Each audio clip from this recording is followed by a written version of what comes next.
Okay, good evening, everyone. We're now live. If I can call the meeting to order. Thank you very much. I'm Councillor Caroline Culver, Chairman of Scrutiny Commission. Members of the Commission present this evening are Councillors Anthony Amitharaj, Stuart Gawley, Ross McKinnon, Eric Pattenden, Justin Pemberton, Richard Sumner, Christopher Reid and Howard Wollaston. Welcome, everybody. Other members in attendance are Councillors Adrian Abbs, who I don't think is, no, okay. So this is my list in front of me. Lee, I think, is not here. Denise Gaines, welcome Denise. Janine Lewis, yep, welcome. Alan Macro, excellent. Hello, Alan. Thank you. Hopefully I've included all the members. Council officers present to advise and support the meeting are Nigel Lynn, Chief Executive, Paul Coe, Interim Executive Director for People, Joseph Holmes, Executive Director for Resources. I don't know if he's online. Thank you. Claire Lawrence, Executive Director for Place. She's away, right. Sarah Clark, Service Director for Strategy and Governance. April Herbady, is that the correct? Herbady, thank you. Interim Service Director for Communities and Wellbeing. Paul Martindale, Interim Consultant for Leisure. John Winstanley, Service Director for the Environment. Joining online later, thank you. Neil Stacey, Network Manager for Highways, and Catalin Borgos, Performance Risk and Consultation Manager. Yep, great. Welcome, everybody. Gordon Oliver is the clerk for the meeting. The meeting is being live streamed via YouTube and Vicky Phoenix is the Zoom host this evening. Before we start proceedings, I would like to explain for the benefit of members of the public who may be watching that tonight's meeting is being held both over Zoom and with councillors present in the meeting room. The meeting is being live streamed on YouTube, so members of the public are able to follow proceedings. We also have members of the public in the room tonight. Welcome. Please can I ask everyone participating in the meeting to make sure they switch on their microphones when asked to speak directly into their microphone and to switch them off when finished speaking. If we hear the fire alarm this evening, we must leave the building immediately via the emergency exit, which is over there and there and there. The assembly point is the Dolphin car park. If the lockdown alarm sounds, we will remain seated and await instructions from officers. I'm not actually sure what the lockdown alarm sounds like. I don't know if we've ever heard it. It's different to the... It's different, right. So we will adjourn the meeting until such time as it is safe to proceed. Do members have any questions about the way that this meeting will be conducted before we proceed? No, okay. Great. Do we have any apologies? Yes, Chairman, we've received apologies from Councillors Dominic Bowick, Paul Dick and Jeff Mays, and Councillors Howard Wollaston, Richard Sumner and Stuart Gawley are substituting. We've also received apologies from Councillor Ian Cossingham. Great, thank you very much, Mr. Oliver. Right, next item is minutes. We need to check the minutes of the meeting on the 7th of March 2023, a true and correct record of the meeting, or if there are any changes required. So we're in a slightly strange situation where none of us were actually on the commission when this meeting happened. But my understanding from officers is that we are nevertheless allowed to approve the minutes. So I'm happy to propose them. Do I have a seconder? Thank you, Eric. So I shall sign that. Oh, beg your pardon. I knew I'd forget something simple. Could I have a vote on that, please? Everyone in favour? Unanimous. Thank you very much. Right.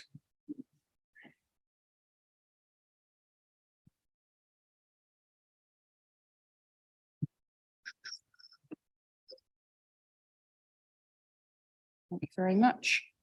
And the minutes of the meeting on the 25th of May, which was, of course, the meeting that we had as part of full council, which was very, very brief. I'm happy to propose that. Do I have a seconder? Yep, Richard, thank you very much. And all in favour?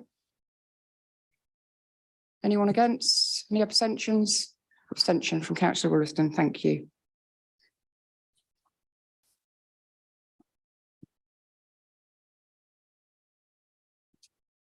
Great. Thank you very much indeed. Right. Item 3, actions from previous meetings. Members are asked to note progress in relation to the actions. Does anyone have any comments on this? I think we have some things that are complete and some things that are in progress. Now, there seems to be some text missing off the edge of the pages, so I wasn't able to read everything.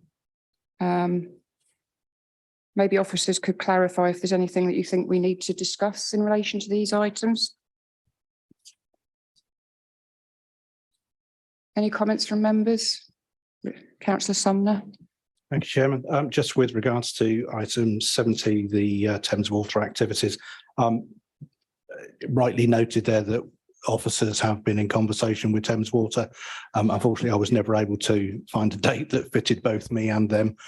So as portfolio holder, I was never able to do so. Right, okay, thank you. Any other comments? No. Okay, so we shall move on from that then. Do I have any declarations of interest, please? Councillor Sumner. Thank you, Chairman. Unsurprisingly, I would imagine, I have been advised with regards to items 6 and 7. I will step away from the table and sit in the public gallery and if required, comment from there. Okay, thank you. Councillor McKinnon.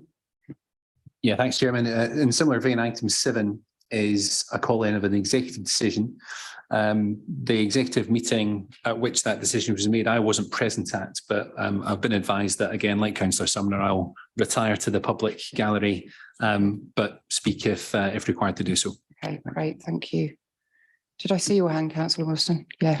I was portfolio holder for sports and leisure at the time, so I was about to absent myself from the sports hub discussion. Okay, thank you very much. I probably ought to declare an interest as well. I was on Western Area Planning and District Planning when this was discussed, but I don't know if that's got any material impact. No, because this is the executive decision, which is linked to the building as opposed to the planning application. Great. Thank you very much indeed, Mrs. Clark. Right. Okay. Any other declarations of interest? Yes.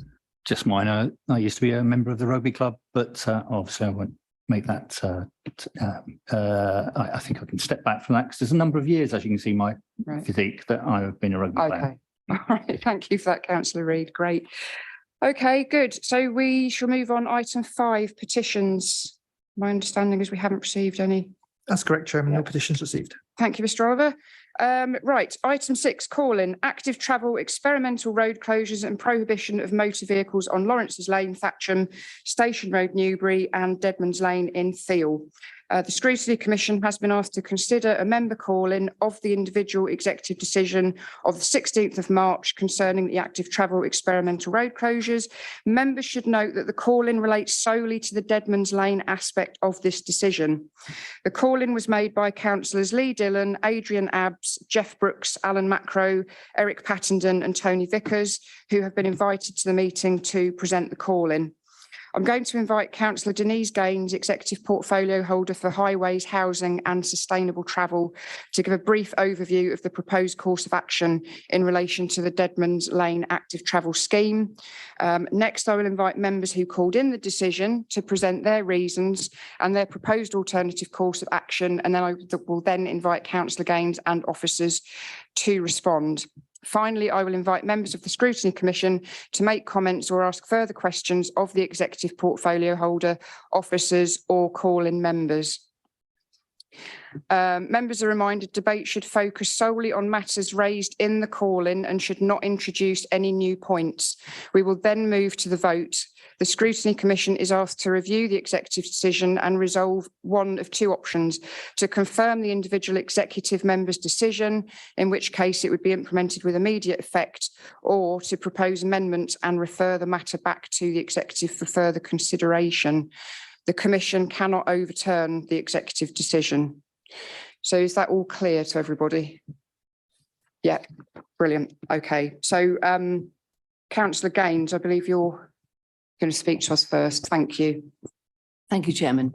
We're in a slightly odd position in as much as I actually wasn't even on the council when this decision was actually put forward first off, and it's my party that actually called it in. So we're in a little bit of a strange position. I'd like to outline it, but I'd also like to refer back to Mr. Stacey, if I could, if I miss any of the details out, and you will excuse me on that basis. So we got some funding from the Department of Transport 2020-2021 basically for active travel. This was to convert or modify public highways to quiet streets in order for cyclists, pedestrians and leisure activities to be used. We put in place, or the administration put in place, an experimental traffic order, which was chosen as the best method to facilitate this. This allowed 18 months of these three particular roads to be closed. Obviously, we're only considering Dead Man's Lane at this juncture. These proposals were to change, allowing 18 months of closure to gain evidence in the first 6 months, and they come into effect on the 1st of July 2022. And the consultation ended on the 19th of January for Lawrence Lane and 26th of February for Station Road. Deadman's Lane was never included in this, in the actual experimental traffic order. It didn't go through. And the reason it didn't go through was the restriction was never implemented because there were issues with existing access, which was not identified in the initial stage of the output. Vehicle access points within the closure area, well used by Theo Green School staff, and formal access a result of an old planning application. So the reason that if I'd like to then pass Mr. Stacey, and if he has anything to add. Thank you. Thank you, Mr. Stacey. That's a very good summary of where we're at. The one clarification that I would make is that Deadman's Lane was included within the actual legal order, but we were unable to implement and enact the provisions of that order insofar as it related to Deadman's Lane because of the issues that we'd had at the time. And at the time, we effectively got on with the other two sites in the order, but didn't want to delay the other two or risk the other two not coming into force by waiting and doing Deadman's Lane. We had to take the decision that Deadman's Lane would have to not get enacted, and we concentrated on the other two. Thank you very much, Mr. Stacey. So if you don't have any other comments, I'll invite the people who made the call in now to speak to us. So Councillor Macro, thank you. Thank you, Madam Chairman. Deadman's Lane is a very narrow lane with a double bend in the middle. The northern section, which is about 200 metres long, has no way for vehicles to pass one another. It's also very difficult for them to pass anything other than a single pedestrian. If somebody has a pram or a pushchair, it's almost impossible to get past. If you get the situation where a vehicle enters from the northern end, which is Englefield Road, and then meets another vehicle coming up from the south, then one or other has to reverse up to 200 metres, either out into Englefield Road, which is dangerous, or around a double bend, which is blind, which is also dangerous. The lane is well used by pedestrians, used by cyclists to a lesser extent than occasional horse riders, and is a very useful recreational route. It's also a route for students to get to and from Thiel Green School, who live in the kind of northern part of Thiel or in part of Englefield Village. It's also the Thiel Green School is on the kind of east side of the lane, and on the west side there's Thiel Green School playing field and also the bus park. So there's quite a lot of traffic of Thiel Green students crossing the lane to get to the playing field or to the bus park. So all in all, there's a lot of pedestrian traffic, a little motor traffic, which is mainly delivery vans using their sat navs, and occasional, occasionally a teacher or two will use the lane as well. So the lane doesn't actually serve any houses, doesn't serve any businesses, and it's just the issue of the access to this small rear car park to Thiel Green School, which is causing the issue. And what I would ask is that the road closure is put in place with the closure just to the north of that car park, and that would stop vehicles using the lane in this narrowest part, and also will prevent the through traffic, which is causing problems. If there's, I suggest if there's adequate no through road signage at the junctions leading up to that closure, then there'd be little prospect of people kind of missing the point that the lane is closed and having to turn round. They can turn round in the junction to Spring Gardens, which is a residential road just off the southern end of the lane. And I calculated the distance from the potential road closure site would be about 63 metres, which isn't too long for vehicles to reverse, I would suggest. If I could refer members to the photographs on page 51, then I'll try and explain some of the aspects. So the first photograph is at its junction with Spring Gardens, as I just mentioned. Spring Gardens is just off to the right. The second photograph, just taken a little bit further along the road, if you can just see there's a pedestrian in the middle distance, that is where the entrance to the Thiel Green car park is. And also that's where students cross from Thiel Green School to get to the bus park. Going down a bit further, the photograph of the northern section of the lane, and you can see it is very narrow and there's absolutely no way that vehicles can pass each other. Even passing a motorbike would be extremely difficult. The next two photographs show the double bend in the middle of the lane, showing what limited visibility there is. Photo 6 is my car, which I've positioned there to show you how narrow that northern section of the lane is. So as you can see, it's quite difficult for vehicles to actually get past a pedestrian, let alone a pedestrian with a pram or a pushchair or something like that.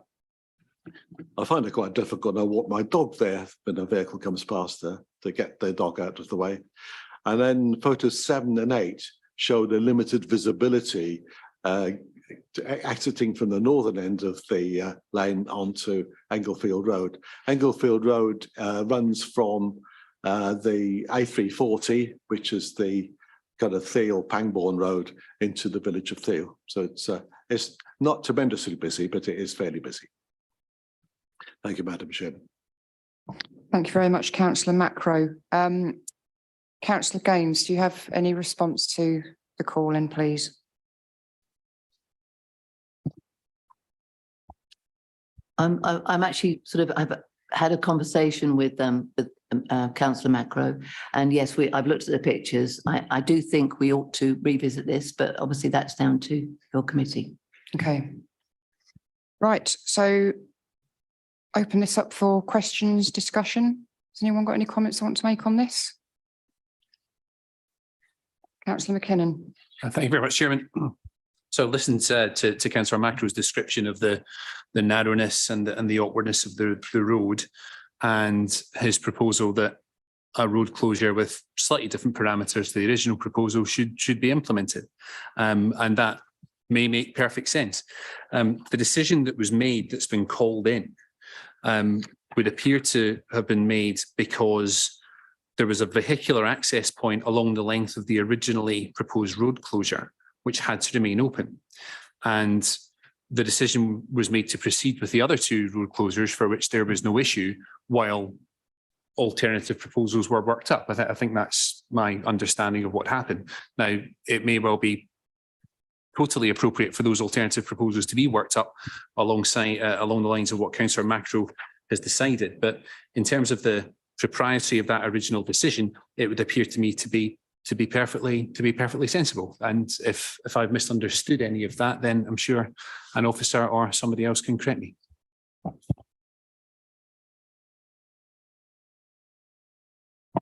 Any response to that from officers? No. Okay, I saw Councillor Wollaston's hand next. Thank you, Chairman. My question was pure. I didn't quite understand whether the intention is to actually close off after the Thiel Green School the road or not. Councillor Macro. The problem access was that access to the small car park at the rear of Thiel Green School, which is not that heavily used these days, with probably fewer than half a dozen vehicles whenever I've been past. But my proposal was, rather than closing the lane off right at its southern end, to close it off just to the north of that access. So vehicles would still be able to use the access to that car park, but it would have to access it from the south rather than from the north. That would prevent through traffic, but would still allow vehicles to access that car park. Thank you for the clarification. Thank you, councillors. Any other questions or comments? Councillor Patterson. Yeah, thank you. So it strikes me that the call-in has done a good job here. It's served the purpose of having this potential closure reviewed. So I think it's a welcome sign. Thanks very much, Councillor Gaines. Okay. Yeah. Sorry, I'm just wondering whether it'd be worth hearing from our highways officer, because my understanding is that there are some technical issues regarding the actual item. So it may be that the executive can agree to look at options, and I think if the highways officer again could assist with that. So whether there is an alternative proposal that we can look at, but I think again in terms of the actual this decision that's been called in, I don't know. I think there are limited options because of the nature of the decision that was originally made. Okay. Councillor Gaines. I understand that actually the current traffic order is no longer in issue, so it would need to be a completely new traffic order. So therefore, it would be quite legitimate to go back to do that. Again, I defer to Mr. Stacey. Okay. Have you got any comments on that, Mr. Stacey? If I could comment on that, yes, Yeah. and with particular reference to paragraph 3.5 of the covering report, which has got 4 recommendations to follow. Yes, it is possible for a traffic order to be created which will achieve what Councillor Macro has asked for, but we can't achieve it within the confines of the current traffic regulation order which exists. So we would need a fresh mandate, if you like, to do a new traffic order to give effect to those restrictions. But yes, item 1 is perfectly possible. The lane to be closed to motor traffic except for access to the school. And item 2 was physical barriers. I've got to say that physical barriers I consider them to be essential to closing a road, because if you risk that drivers are all going to pay attention to the signs, and you trust drivers to pay to keep out of there, it can actually have a destabilizing effect. It can give pedestrians and vulnerable road users a sense of false security because they think this road's closed, there's not going to be any traffic here. A car comes around the corner, even though that car shouldn't be there, it's still presenting a hazard. So I do think that physical barriers should be put in if at all possible. Prominent signage, that almost goes without saying. You wouldn't expect vehicles to keep out of a road unless there's prominent signage, and the signing would be of a regulatory nature in order to give the legal backing to the restriction that was in. No through road signs are generally advisory, but yeah, we can put up further advisory signs so that as many people as possible understand the nature of the restriction and the point at which it applies. So all of that is achievable. The one thing that I would add to that is that we do need to do this in consultation with Thiel Green School. There's no point proceeding with a project like this in isolation from the school. So we would seek to engage with the school and do this project with them rather than to them, if you get the meaning. Okay. Other than that, I don't think I need to add anything else unless anyone has any other technical questions. Okay. Any other comments or questions, members? Yep, Councillor Patton, thank you. Thanks very much, Mr. Stacey. I wonder whether, in that case, if we're sort of drawing to a conclusion on this one, then we could propose that OSMC recommends that Councillor McCrow's way forward is recommended to Councillor Gaines to investigate and pursue. Yep. Oh, yeah, I think that's reasonable. Any other questions? Are we happy to move to a vote on that? That will need a formal proposal and that will need to be seconded. Okay, thank you. All right. So formal proposal. Can I propose my proposal? Yeah. Have you got Thank that you. minuted, Mr. Oliver? Yeah, fabulous. Seconder, Councillor Gawley. Thank you very much. All those in favour? All those against? Any abstentions? Thank you, members. Okay, right. Whether it's just worth noting that members of the executive didn't vote on that matter. Thank you. Thank you, Mrs. Clark. Right, item 7, call in for Newbury Sports Hub. The Scrutiny Commission has been asked to consider a member call-in of the executive decision of the 23rd of March concerning the revised costs and permission to sign the development management agreement for Newbury Sports Hub. The call-in was made by councillors Lee Dillon, Adrian Abbs, Jeff Brooks, Alan Macrow, Eric Pattenden and Tony Vickers. I'm going to invite Councillor Janine Lewis, Executive Portfolio Holder for Public Health, Leisure, Culture, Sport and Countryside, to give a brief overview of the proposed course of action in relation to the Sports Hub. Next, I will invite members who called in the decision to present their reasons and their proposed alternative course of action. I will then invite Councillor Lewis and officers to respond. And finally, I will invite members of the Scrutiny Commission to make comments or ask further questions of the Executive Portfolio Holder, officers or call-in members. Again, members are reminded that debate should focus solely on matters raised in the call-in and should not introduce any new points. We will then move to the vote. So again, the Scrutiny Commission's choices are to confirm the individual executive member's decision, in which case it would be implemented with immediate effect, or to propose amendments and refer the matter back to the executive for further consideration. The Commission cannot overturn the executive decision. Now, obviously, we're in the similar situation with the previous item, that this is a legacy item from the previous administration. So for the benefit of new members, if there's any confusion about that, this is a call-in from before the election. Right, so without any further ado, Councillor Lewis, would you like to speak on this? Thank you. And in fact, I'm going to be passing this to Paul Martindale as the Head of Leisure Services, and he's going to report on my behalf. Great, thank you. Thank you. Newbury Sports Hub is a development which is located at Newbury Rugby Club. And it is a facility that's designed to create a step 4 ground there. That means that it's capable of holding 1,300 spectators. It would consist of a 3G artificial pitch designed to FIFA standards, a pavilion, and 50 car parking spaces. The key driver behind this development was to address a key priority within the playing pitch strategy, where demand is exceeding supply very significantly for football and also rugby. And the provision of this facility would provide up to 80 hours of community access for football and some time for rugby as well. The initial plans were developed and costed and reported on the 16th of December 2021 at a cost of 3.351 million. Subsequently, following planning decisions, a judicial review process was enacted, and that has delayed the scheme.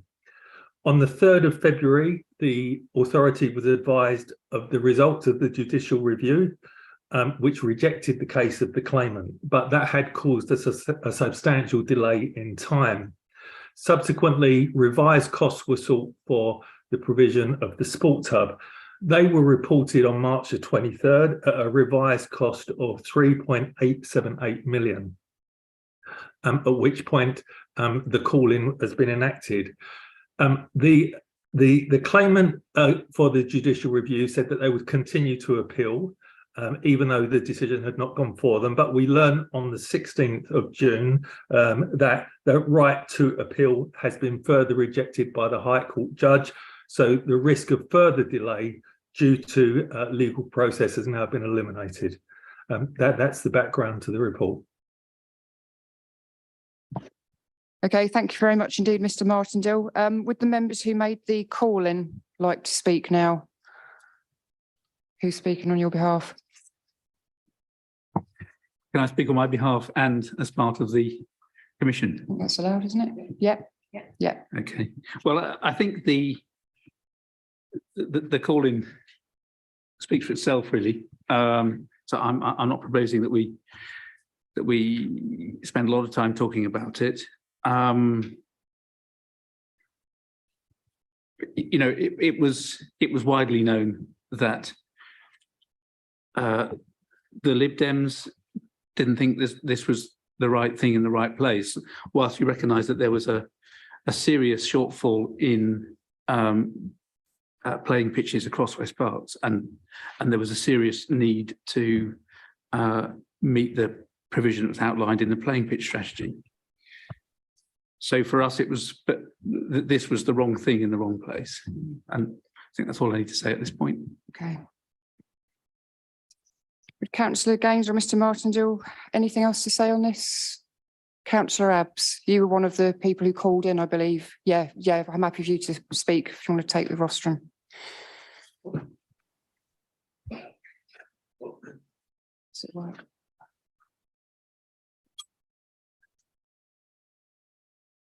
Is that okay? Yeah, that's fine, isn't it? Apologies for the way I'm dressed this evening. I was expecting just to listen, not to take part.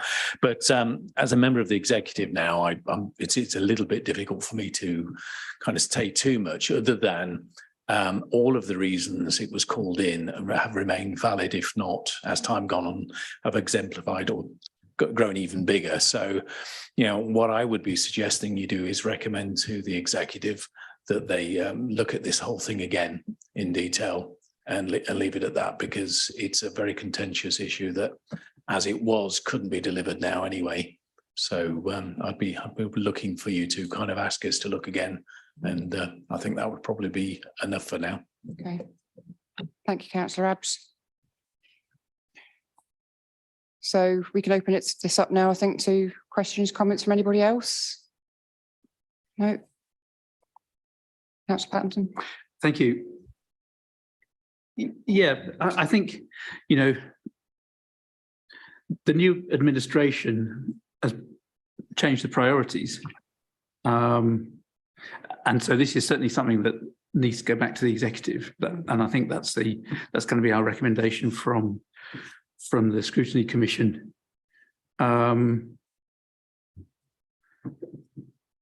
So that's my proposal, that this is sent back to the executive. Okay, great. As it stands. Thank you, Councillor Pattenden. So the wording that we've got in front of us is about the call-in, is about setting an absolute limit on costs, new business plan, et cetera, et cetera. So obviously those things are no longer relevant because it's being proposed that we should just revisit the whole thing. Could I just invite members who have recused themselves from this item and are sitting in the public benches? Is there anything that you would like to say at this point? I recognise that you're not able to vote on it because you were part of the decision-making process in the last administration, but I'm happy for you to speak. Councillor McKinnon. Thank you very much, Chairman. Yeah, obviously, it's no surprise to hear that myself and my colleagues take a somewhat different view to the Liberal Democrat members who've spoken. In a sense, the change in administration has kind of rendered the call in a little bit moot, because the new executive can decide to revisit it anyway, as I'm sure they will do. I'll have a lot to say about that when that happens, but I don't propose that tonight is the venue for it. So, you know, we thought it was a great facility and still do. We'll have that debate when it comes back to executive, because only an executive decision can reverse the decision of a previous one. But no, I'll leave it there. Thanks, Chairman. But thank you for allowing me to speak. Okay, thank you, Councillor McKinnon. We're in a bit of a strange situation here because this is a legacy item and it's been overtaken by events. However, I do think that there has been a lot of public interest in this issue over the last 2-3 years. And rather than leave it woolly and say, let's refer it back to the exec, I think we ought to try to be precise about what exactly we want the executive to look at. I'm particularly interested to know more about the cost implications of what happened before, whether we've got any legacy costs now. How much did we pay in legal fees? Has the rugby club incurred any fees, or are we covering any fees on their behalf now that this isn't going ahead? I also note that in the executive papers from March, it said that this is the #1 priority in the playing pitch strategy. So if that is the case, I would suggest that we probably need to revisit the playing pitch strategy as well. Now, officers can advise me about the best way to go forward with this, whether we need to encapsulate those points before voting, or whether I can ask for a more detailed paper about this to be brought to a future Scrutiny Commission meeting. But I'm not very comfortable about just leaving it open and saying we'll send it back to the exec and leave it at that. So I think that the Constitution states that the Commission, when considering a call-in, can determine to either let the decision stand or state its views on the matter and refer the decision back to the decision maker. So the Commission can in effect recommend that the executive revisit this decision and consider all of the issues that you've just outlined regarding costs, etc., and whether there will be abortive costs if that happens. So I think that it is within your gift to make those recommendations rather than to compel it as such. Yeah, sure. Okay, thank you very much, Mrs. Clark. So are members happy if I just make another note of the things that I mentioned, just to make sure Mr. Oliver's got a note of them?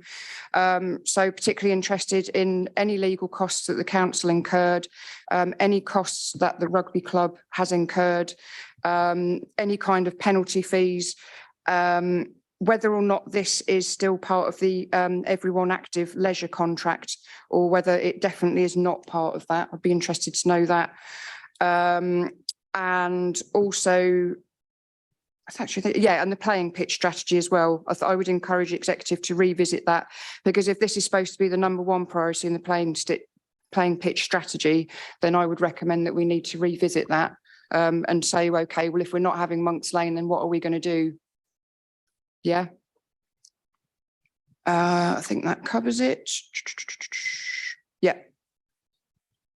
Members happy with that? Yep. Okay. So can I propose that that's our course of action? Yeah. Yep. Yep. Great. Thank you, Councillor Reid. Good. Can I have a vote on that? All those in favour? Yep. Thank you very much.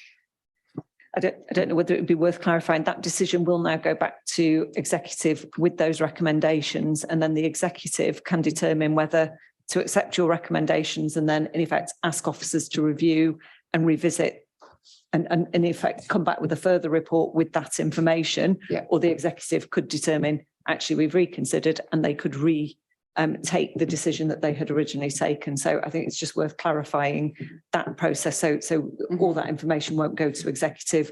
That will be for executive to consider whether to accept your recommendations. Okay.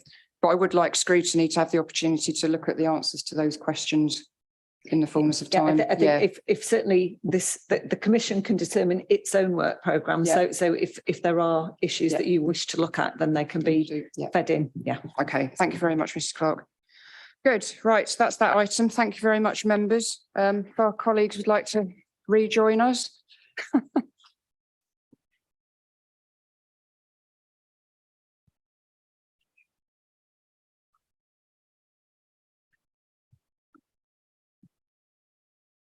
Right, item 8, Revenue Financial Performance Report Q4 2022-2023. This report was considered by executive on the 8th of June. Scrutiny Commission would normally see the quarterly revenue and capital reports before they go to executive, but because of the election and members induction programme, this has not been possible on this occasion. Is Mr. Holmes with us? Excellent. Hello. So if you could present the report to us, I'd be very grateful, and then I will invite questions and comments. And just to mention, we are asked to note the report and no vote will be required. Mr. Holmes.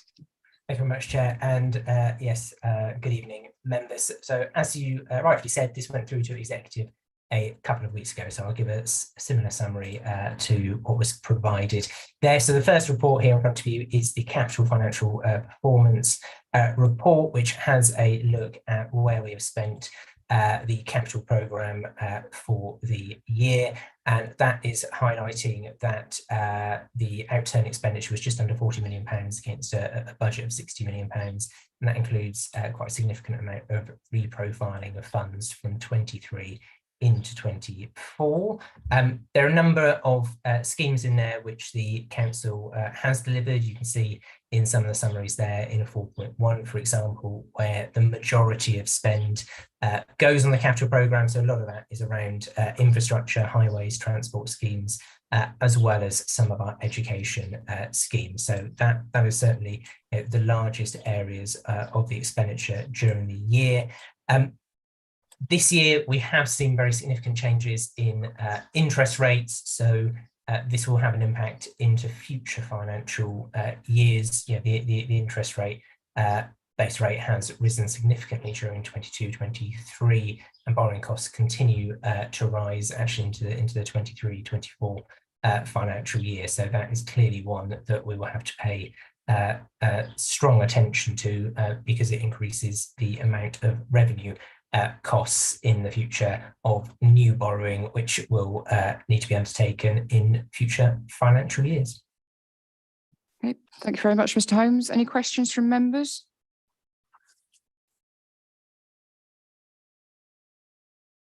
No. Right, I've got a question, Mr. Holmes.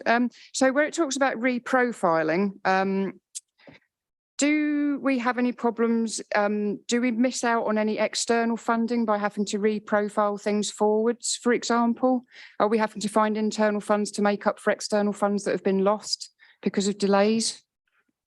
Yeah, thank you, Chair. And so normally with reprofiling on external funds, the grant conditions normally come through into future years, so especially on capital schemes. There's often quite a long time frame under which you can spend those, and often, for example, with sort of LEPs, so local enterprise partnership funding, the timescales can be re-geared so they can be reprofiled into future years. Whereas often with revenue grants, there's a greater restriction, or you must spend them often within a much narrower defined period. So yeah, so for most of our reprofiling external funds, that can come through, and what we term in external funds, as well as perhaps specific grants, that could also be, say, community infrastructure levy, for instance, as well. Okay, thank you very much indeed for that. 5.11, it talks about care director. Could you explain to me what that is? And no doubt the other members could benefit from knowing what some of these things are as well. Thank you. Yes, so Chair, so yeah, care director is our case management system for social care.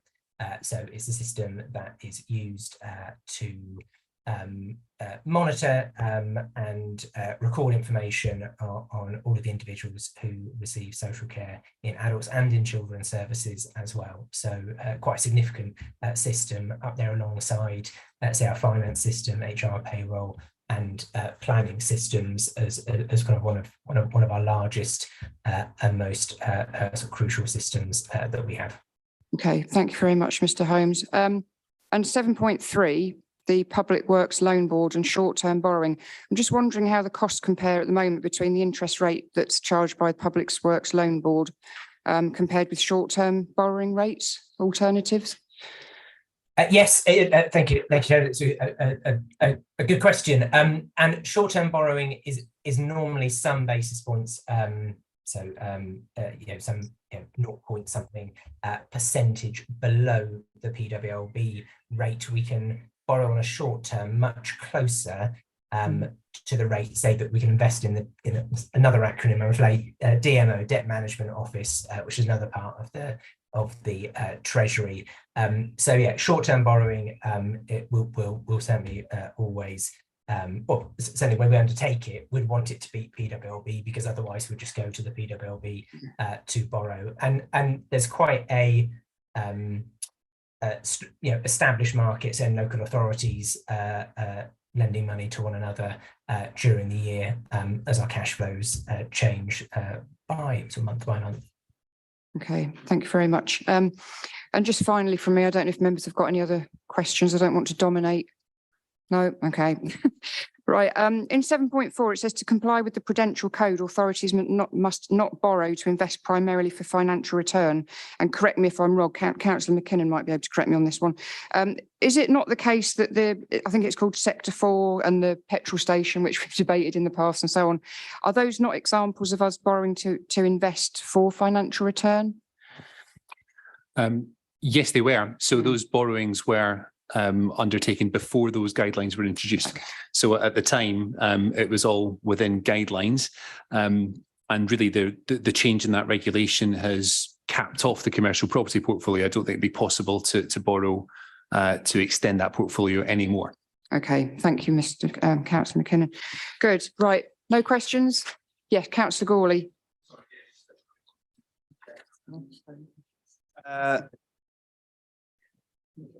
Okay. Hello. Oh, yes. Thank you, Chair. Yeah, just a quick one. You said there's the budget was revised to 60.1 million. Is that revised down or revised up? Unless I've misread it. Joe. Mr. Holmes. Sorry. Yeah, thank you. That would have been revised down. So as we go through the year, we do sort of different profiling amounts as we go quarter by quarter.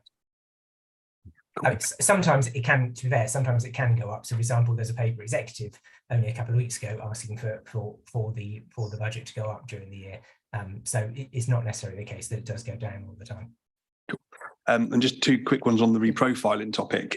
Is that something, obviously naive, quite new to finance in local government, but very used to it in the business world? Does the reprofiling happen often, and what tends to be the reason for that kind of reprofiling activity? Okay, through you, Chair. So yes, Councillor Gawley. So yes, it is quite common. We have historically, for a number of years, not got to 100% of expenditure. That does fluctuate. So some years are higher than others. A variety of reasons for that. Sometimes it can be just sort of you've just had a call in on one project that was delayed, so that has an impact on spend. So you can have challenge like that. Often there's more of a challenge within the project, so there could be delays because of supply chain issues, getting materials on site. There could be an issue with how the build is going. You could find some utilities under a site if you're building a sort of school or highways or something, which is going to add in a delay. So there's a whole sort of variety of issues of that. Sometimes you can have an issue with sort of resourcing or sort of project management as well. So there are a whole sort of variety of issues that we have that can lead to delays. But then sometimes, to your point earlier around, do we sometimes ask for more? Sometimes if a project is going well, you can actually, we've changed our constitution for this, that you can bring forward money from a future year to enhance the in-year budget. So you can play it both ways then. Thank you very much. Great. Any more questions? No. Okay, great. Thank you very much, members. So that's just to note, no vote required on that. Moving on to item 9, capital financial performance. Oh, did we get it the wrong way around? Oh, beg your pardon. Right, sorry, got it the wrong way around. Okay, so over to Mr. Holmes again. Thank you. Yeah, thank you through you, Chair. So thank you. So onto the revenue side of the financial performance reports. Overall, we had a significant overspend during the year. Again, that was sort of well trailed through the quarterly reports, which came through to the Executive and Scrutiny, when it was the Overview and Scrutiny Commission last year. Variety of reasons for those overspends, inflation being the most significant one. We've seen inflation rates, certainly the highest in my lifetime, which has had a really big impact, especially on the provision of social care and the amount that has been provided to providers. On top of that, we've seen an increased demand for our services, so in children's social care and adult social care, and Mr. Bogwas might come onto this in the performance reports. We've seen so an increased complexity of care, and at points as well, actually just increasing the number of people who are receiving care as well. And then, as detailed in the report as well, we have seen significant pressures on recruitment and retention rates, leading to significant increases in agency costs, especially in the People Directorate and the Development and Regulation area as well. So those are the three main areas.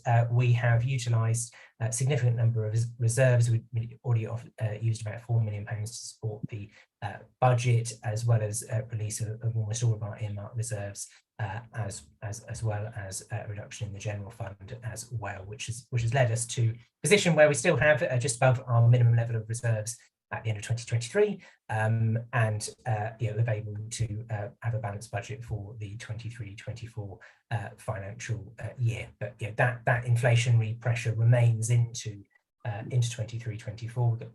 Next inflation numbers, I think, are coming out either tomorrow or Thursday. They have started to drop down, but that does remain significant risk for us going forward. Okay, thank you, Mr. Holmes. Any questions, comments? Yeah. Thank you, Mr. Holmes. On your point on the overspent on the due to this staffing issues, section 4.7, 4.8, 5.15, none of the sections gives us the view of the amount overspent. My question is, how is the situation is going to be in the next quarter and the subsequent years, this pressure of staffing issues, and what are the mitigation, or in this case it's an issue, what's the plan to kind of like have this pressure reduced and have those consultancy or staff reduced from agencies to more in-house, to bring them more in-house? Yeah, that's the question. Mr. Holmes? Thank you very much, and through you, Chair. So yes, thank you, and you're quite right. Certainly in 23-24, that is our most significant pressure that we are facing in the current year. So in the 23-24 budget, we've put about £26 million worth of investment into inflation and other investments. So an unprecedented level of investment has gone in, but the impact of agency costs, especially in the People Directorate, is what will continue to drive a significant pressure. Now, what we're doing about that, we're starting to see some green shoots around reducing the number of staff who are agency staff, and trying to increase the amount of staff coming in who are directly employed by the council. Some of the investment for 23-24 is nearly an extra £1 million put in for a recruitment and retention support for children social care workers to help support that. So that is in there. We're also making a greater use of our talent attraction officers in HR to try and enhance the offer and do more targeted support for the People Directorate in recruiting staff in. But that does take time. So when you see probably the Q1, we haven't got to Q1 yet, but when you see the Q1, my sort of guess on that is that we'll continue to see agency pressure, certainly in the People Directorate, continue to come through. Okay, thank you. Mr. Coe. Thank you. And it's worth saying that Joseph's given a very full account of what we're doing. One point I wanted to add, I suppose, in particularly, well, in the social care sphere generally, this is a national challenge. There is a significant shortage of particularly adult social care workers, but also qualified personnel in social workers and occupational therapists and so on. So whilst we are seeing a challenge, it's not just a local challenge, and the actions that Joseph's outlined, I'm confident will help us to mitigate this particular requirement. Thank you very much, Mr. Coe. Any other questions? Councillor Pemberton. Yeah, thank you, Madam Chair. There's General Reserve, Council's General Reserve Fund is currently just sitting at over 7 million, which is above the minimum that obviously the council would like to see.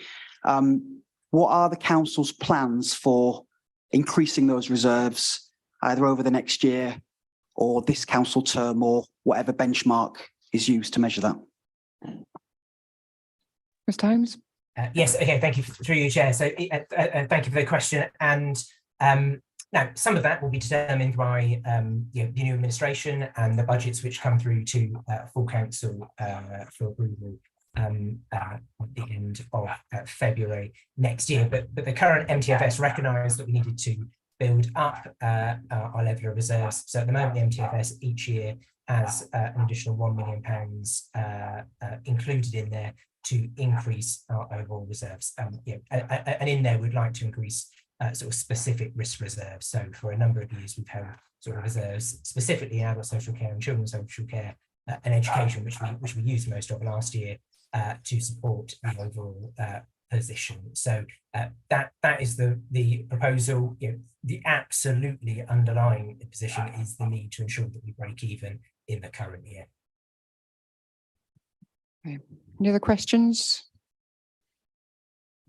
No. Okay, I've got one question actually about the home to school transport scheme. I know that we spend a lot of money on this and there's a lot of pressure on it. Do we think that it's sustainable in the long term? Just a response to that, Chair. So when you say sustainable in the long term, what do you mean? So bearing in mind how much money it is costing, and I know from casework, a lot of people come forward and say that they want a place to get home to school transport and they can't get one.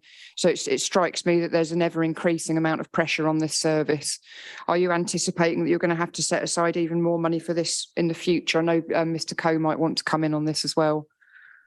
Yes, so thank you, Chair. And yes, we're seeing continued pressures on that budget through into 23-24.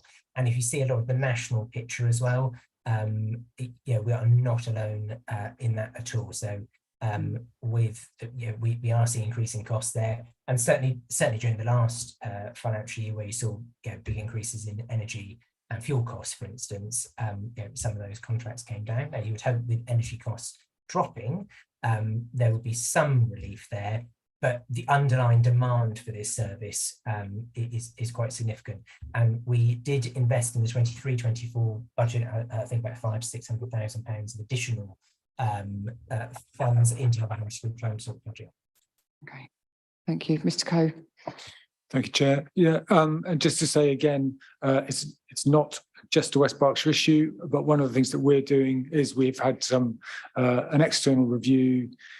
We're expecting the report any day now to help us to guide us through this piece of work, and we're looking at neighbours as well to see who is successfully managing this challenge. So we'll be taking all the advice we can to do the best we can with this. Great, thank you very much both for that. Okay, and then another question that I've got, if I may. It mentions in 4.10 about pressures from solar energy income, and on page 105, it talks about, I think, how we solar energy income was underachieved by £167,000. Do we know why that was? Did we not get all of the panels in the timescale that we anticipated? Yes, thank you, Joe. So yeah, in response to that, it's the latter of your comments there. So they were not deployed as quickly as we were anticipating. So we've adjusted the budget for 23-24, and certainly in the current year, we'll make a big push in ensuring that is delivered, because it achieves a number of objectives around net zero, as well as delivering a financial return to the council as well. Great. So we're happy that we're on track for that now, are we? Well, yes, but it has been delayed by a couple of years. So yeah, that won't figure until into future years. Okay, thank you very much, Mr. Holmes. Great. Any more questions? No. Okay, thank you very much. That report is just to note. Item 10, performance report, Q4 year end. Again, this report was considered by executive on the 8th of June. Do we have Catalin Borgos with us? Excellent. Would you like to present the report? Yes, thank you, Chairman. I'm Catalin Borgos. I'm the Performance Research and Consultation Manager for the Council. I'm introducing the performance report for Q4 to inform the Scrutiny Commission about the progress made in delivering the Council's strategy. I will try very briefly to comment on the 4 components of the report, which are around the measures that show the external context for the council, the performance against the core business areas. The third element, the performance against the council strategy priorities for improvement, and the last one about the internal context. Firstly, in terms of external contextual measures, the economic indicators remain resilient. Examples of measures illustrating this are the town center footfall, which is maintained at a high level, and the decreasing number of empty business-rated properties, together with other measures that you can see in the appendix. For social care, as Mr. Holmes highlighted in the items just consider, there is a continuing increase in demand and pressure on children, adult social care and housing services. I will stop very briefly to highlight the child protection plan. Number of cases reached a record high following the pandemic and the impact of pandemic, but the exact reasons why this has evolved in this direction in West Berkshire comparing with similar local authorities is being investigated, and the service has invited external support, peer support to assess and understand what is different in West Berkshire. We also highlight the record number of new requests for support in adult social care and increasing numbers of adult social care cases that require long-term support, which are our cases that put pressure on our budget, as highlighted earlier. Housing, we have an increase in temporary accommodation numbers. For environment, only to mention the number of potholes, again, that's a high number, and it is explained by the service mentioning that the weather conditions in the winter, some very wet weather following the freezing, which impacted our road networks. However, with the contractor, the council has worked very hard to fix over 700 potholes during Q4. I will move briefly to the second part of the report, which is the performance against the core business component of the strategy, council strategy. Many examples of good performance there from decisions on benefit claims, timeliness of decisions, to visits to libraries, which have improved allocation of school places to the preferences expressed by parents, and waste management and recycling. To mention here, importantly, West Berkshire youth offending team receive an overall rating of outstanding following the His Majesty's Inspectorate of Probation inspections. There are some challenges, the social care visits. So visits to children, social care cases by social workers. These are impacted primarily by recording issues in the care director system that was mentioned earlier, which in turn are attributed to staff recruitment challenges. Again, agency staff and temporary staff focus on completing the visits and probably have some delays in learning the system and recording properly. Assurance is provided by the service that managers are checking and authorizing situations when visits have to go over time scales. Highlighting here underperformance around planning application determinations determined on time. These are impacted by, firstly, we set up ambitious targets based on the requirements of stakeholders at the time, and we also had staff recruitment challenges, additional process requirements, and timeliness of responding to consultations. And keeping streets clean, another area that I'm highlighting in the report. These are impacted by increase in litter, drop from vehicles, and resource prioritization to waste management as opposed to cleaning the streets. And we know the pressures we had on drivers of HDPs and so on. The third element, priorities for improvement. the vast majority of priorities have been delivered. Key achievements in this area include positive feedback from adult social care service users about the services received, early response support for parents and children, which is important to have this positive feedback because that highlights that we have increase in demand, and it will have been much higher probably if this preventative work was failing, which is not. We have good progress. Number of young people involved in work experience programs, again, good achievement in that area. One area to highlight here, education attainment results, which are the ones for summer 2022 exams. They are impacted by absence due to COVID and flu and demand on the special educational needs area, exclusion and staff recruitment issues. You can see in the appendix there are a significant number of actions being taken to address that. And finally, in terms of the internal context, it was reported earlier that after using reserves, the overspend reported 0.77 million.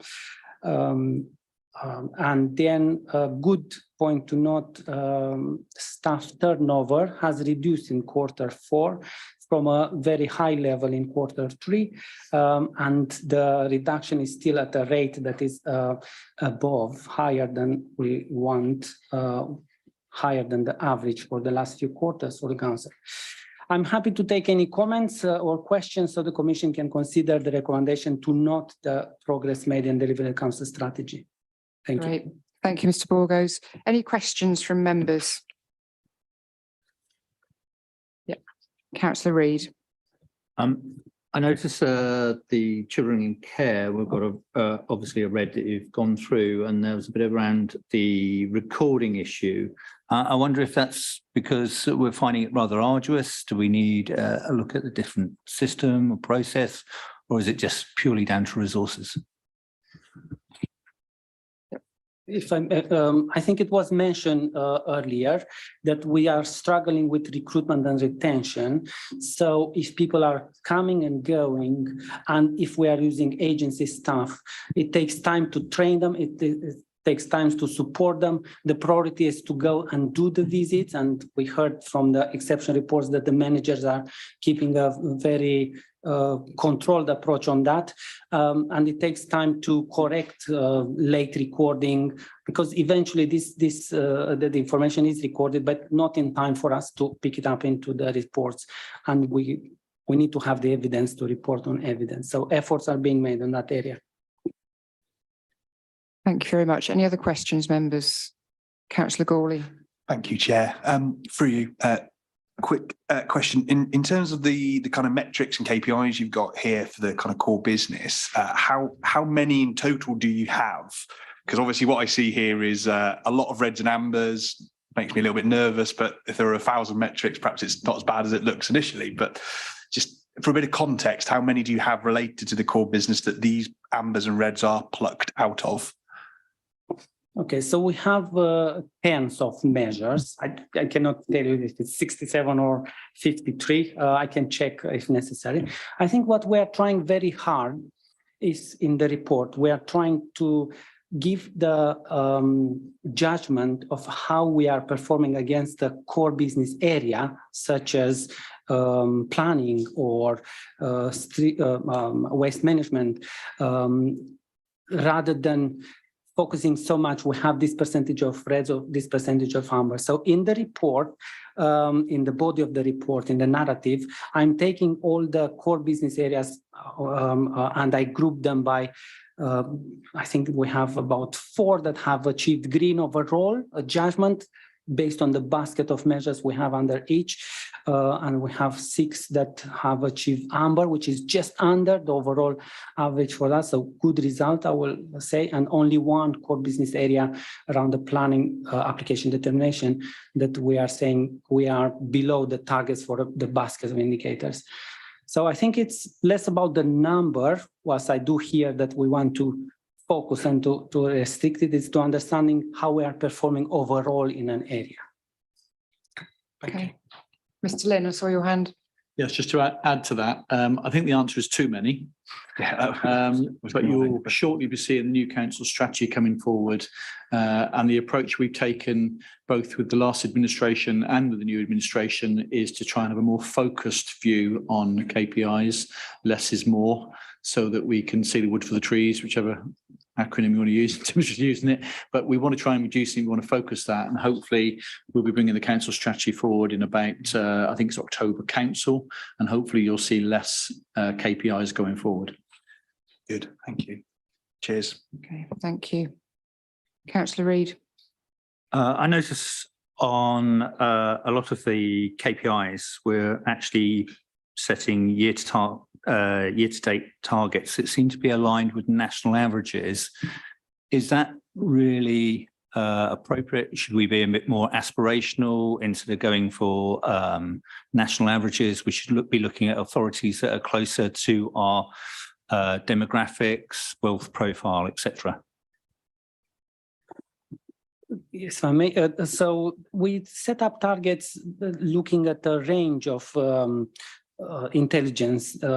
What is the national average? What is the statistical neighbor or similar local authorities? What is the resource that we put around that particular function? So yeah, we take all this information in consideration. And if you look actually for many areas, we have very aspirational targets. We are commenting on some of the exceptional reports that we are just below the national average, when eventually we learn what was our national average, what was our result, what was the national average. But we tend to be very aspirational on the targets that we set up, on the targets. Okay. Sorry, if I can just continue on. One that actually stands out to me is the one on the average attainment score for pupils eligible for free school meals. We've actually got a year-to-target date of 34%. Now, to me, that doesn't sound very aspirational. Yes, if I may. So that area, the target for disadvantaged young people in West Berkshire is a very challenging target in West Berkshire. Why is that? Because the support that is available to disadvantaged children is coming in terms of budget per child in the budget allocation from central government. And in our area, when we have in one school year, in one school, we have 2, 3, or a handful of young people that are disadvantaged, it is much harder to put in place an additional teaching assistant or additional resource around them, as opposed to another area, let's say another county or district in the country where they have a very big number of children disadvantaged, and they can pull that resource and they can bring in more significant support for them. So this is an area that we worked hard for a number of years, and we continue to work to address. Okay, Mr. Lim. Yeah, additionally to that, and it is around the numbers, but equally that doesn't mean to say we should be complacent with those numbers. It is something that we are looking at as officers, and we've had some early discussions as well about how we can try to put extra resource in particular areas to try and make some improvement in that, because it hasn't changed for quite some time. And it is, we have some of these targets that we do need to spend more focus on and to try and address, because even though the numbers are small, they're obviously, those young people are not reaching the levels that they could attain if we help them further. Thank you. Maybe to the chair, maybe that's something we could look at and scrutiny commission at a future date. Sure. If you make a note of that, Mr. Oliver, thank you. Yes. Thank you, Chair. Regarding the RAG status, the categorization of the KPIs according to the RAG status, I could see a lot of threshold variance. For example, the KPI 12, between the actual and the target, it's just 1.4%. It's been categorized as red. And the KPI 114, which is in page 146. The target was 80% and the actual achievement was 35.7. So it's a big variance. Is there a normalization can happen, like where you can put some of the thresholds which is falling within the 3-4% is the amber category? Or if there is too much of a threshold variance, is there something more than red, like a black one? I'm just suggesting it may not happen, but it's coming under the same priorities where the thresholds are it's big.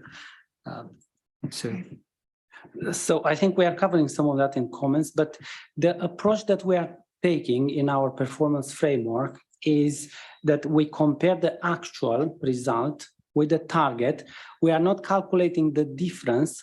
We are calculating the percentage difference. So we say actual minus target divided by target.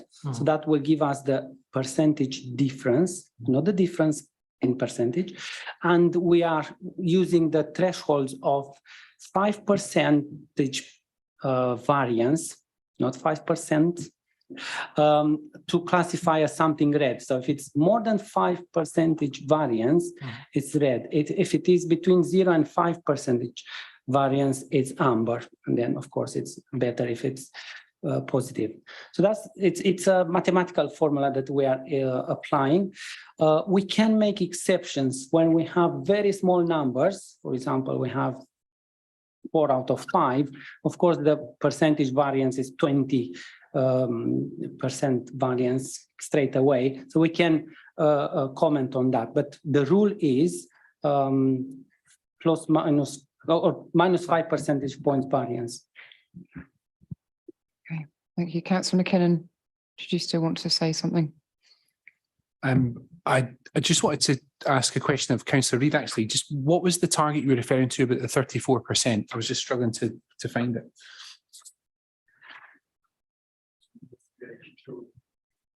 What was the number of the KPI? Sorry. Yeah, sorry.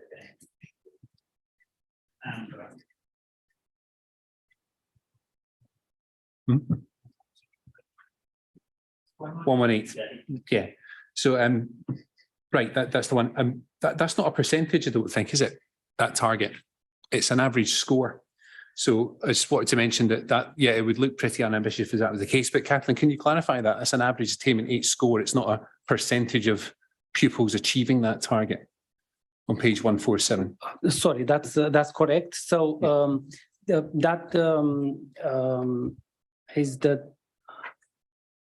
that measure reports not the percentage, but it reports what is the average result on this attainment 8 score for pupils. So it's not the percentage of pupils that achieve that, is the score that they achieve on average, which is the difference.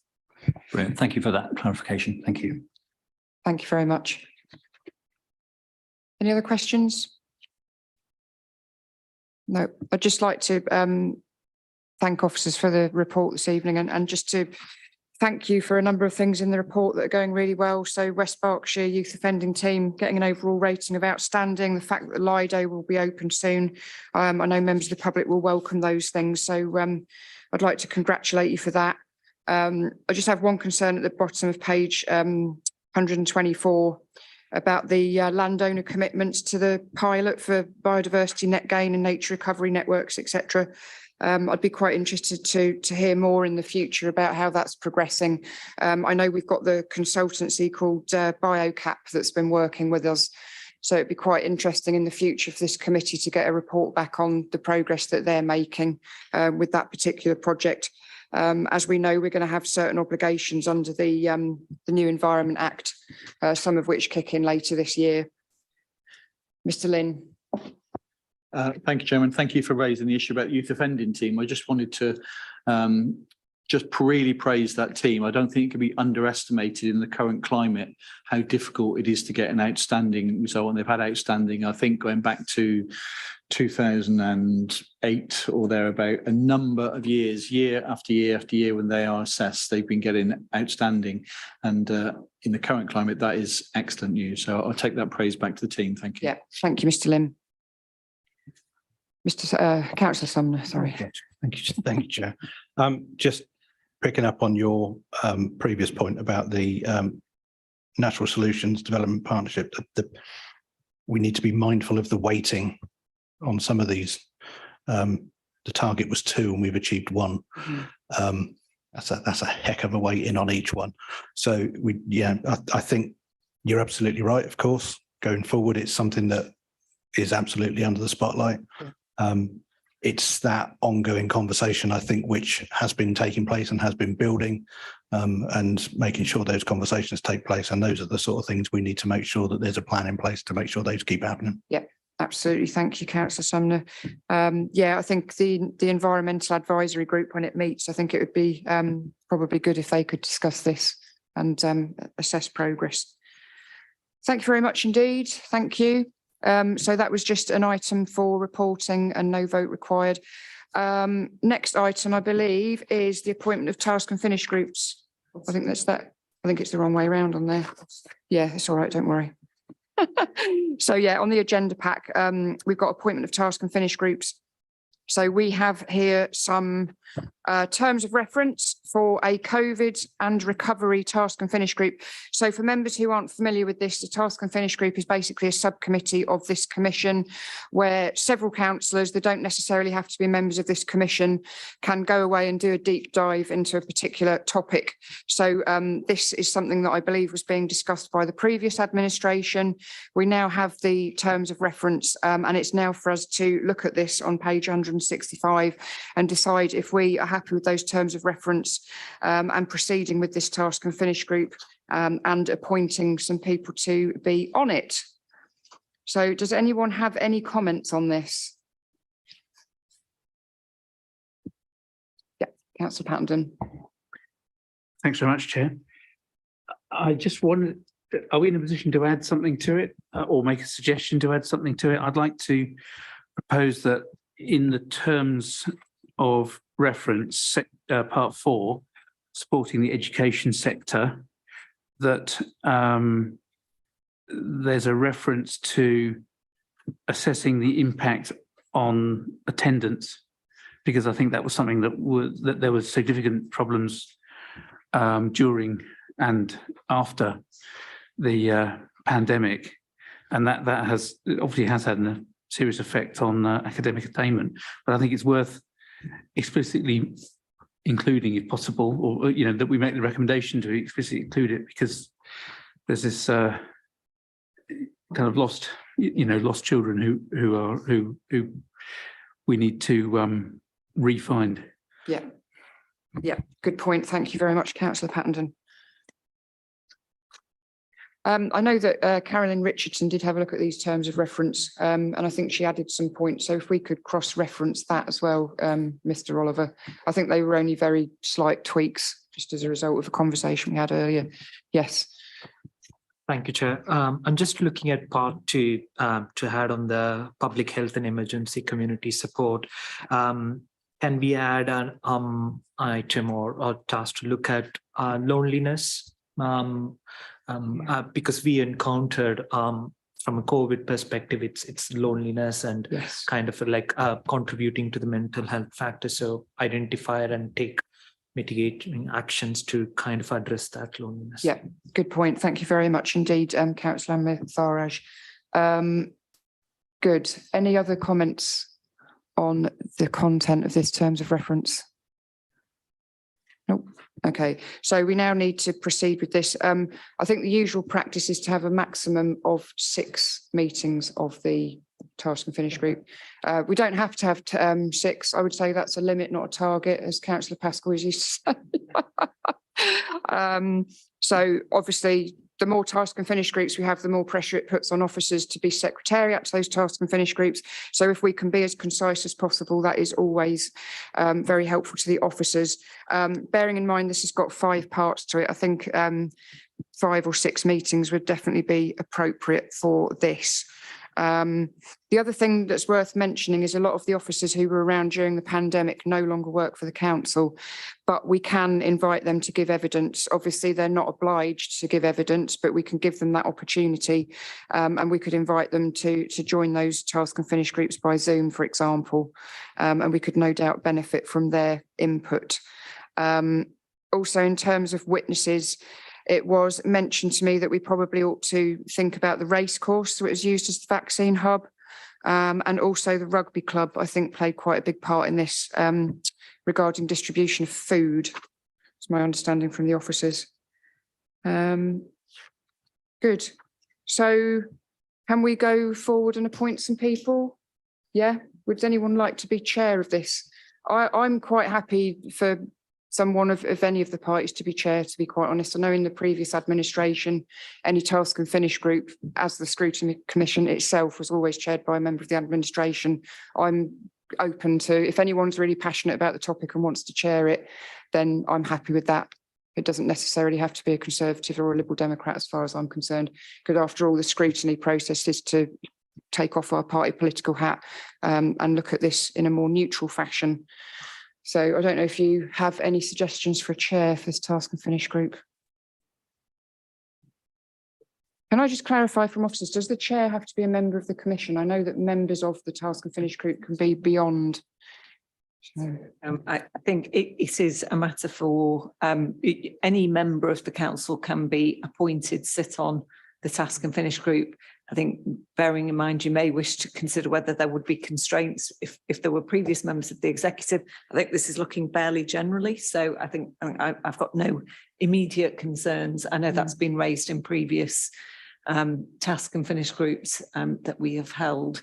But yes, so I think it is, it's a matter for the commission. Yeah. I mean, the flip side of that would be, I think we could benefit from the input of people who were in the previous administration. So, for example, Councillor McKinnon, no doubt you would have had contact with business community and you would have something to contribute about that. Councillor Stewart was involved in adult social care, Councillor Berwick in education. Councillor Macro as shadow might have something to say about your portfolio that you looked after during the pandemic. And Councillor Pattenden, you were looking after education. So I think the other thing to bear in mind, and certainly in other kind of scrutiny task group that I've been involved in, apologies, we have had members of the executive and indeed former members of the executive and former members of the opposition have come and actually given evidence. So I suppose it is probably worth noting, do you want to take evidence from councillors? You know, how did you respond on with hindsight? Could we have done things better? So I think that's possibly just worth thinking about. I think the other thing to know about the task groups, and probably that one of the challenges that Gordon has, is these are quite kind of time intensive. So for members who are working, and I know we've got a lot of members who are working, it can be more challenging. Yeah. So I think that's, unless you have all of the meetings in the evening, but I think Gordon has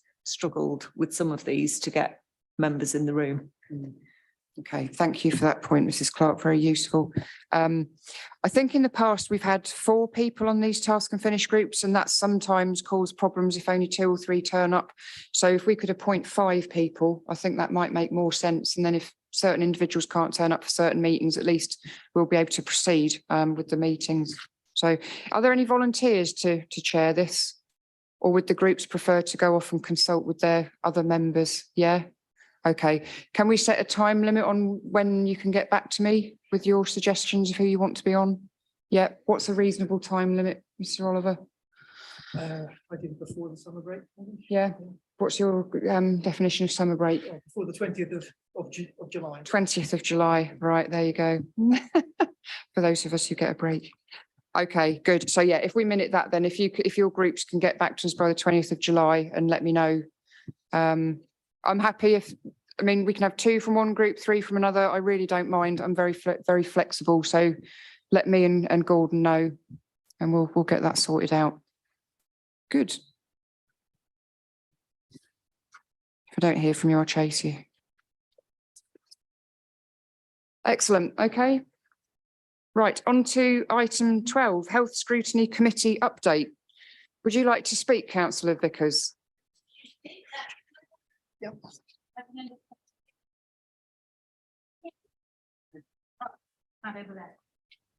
Thank you very much for your written update, councillor Vickers. So if you want to elaborate on that, and then if members have got questions. So it might fall over. Okay, right. That looks okay. Right. So you've got the short. Yes, Yeah. thank you. Well, there isn't really an update, but just to obviously, it's obvious that we dealt with dementia diagnosis and diabetes services because there was some concern over that, particularly dementia diagnosis. We seem to be much lower than the national average, actually. And as well as our partners in Reading, Woking and Buckinghamshire, we were almost double the waiting time for those areas. So we thought that was of concern and indeed challenging. Diabetes services also, we seem to have a high number of people under 40 we're talking about diabetes type 2 here, not diabetes 1, because obviously diabetes type 2 is preventable and can be put into remission. So really important that we start tackling those. And of course, dementia diagnosis, you can't get treatment until you're diagnosed. So obviously people who are suffering dementia, early diagnosis is really important so they can start accessing treatment. And obviously in the meeting, we also had updates from ICB and Health Watch. So we had a good discussion at the meeting. Obviously, there is no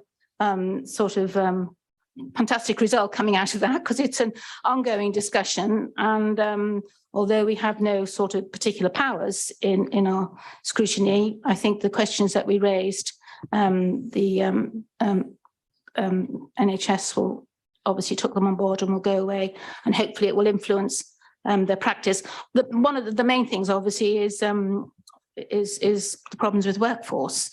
We seem to suffer greatly from that's for various reasons. Obviously it's across the board, but house prices, sickness, various things. So, we will be having a follow-up meetings to actually see what's changed and whether there's further questions we need to be asked. But I don't know whether there's anything on there that people would like to raise, any particular concerns they have or questions.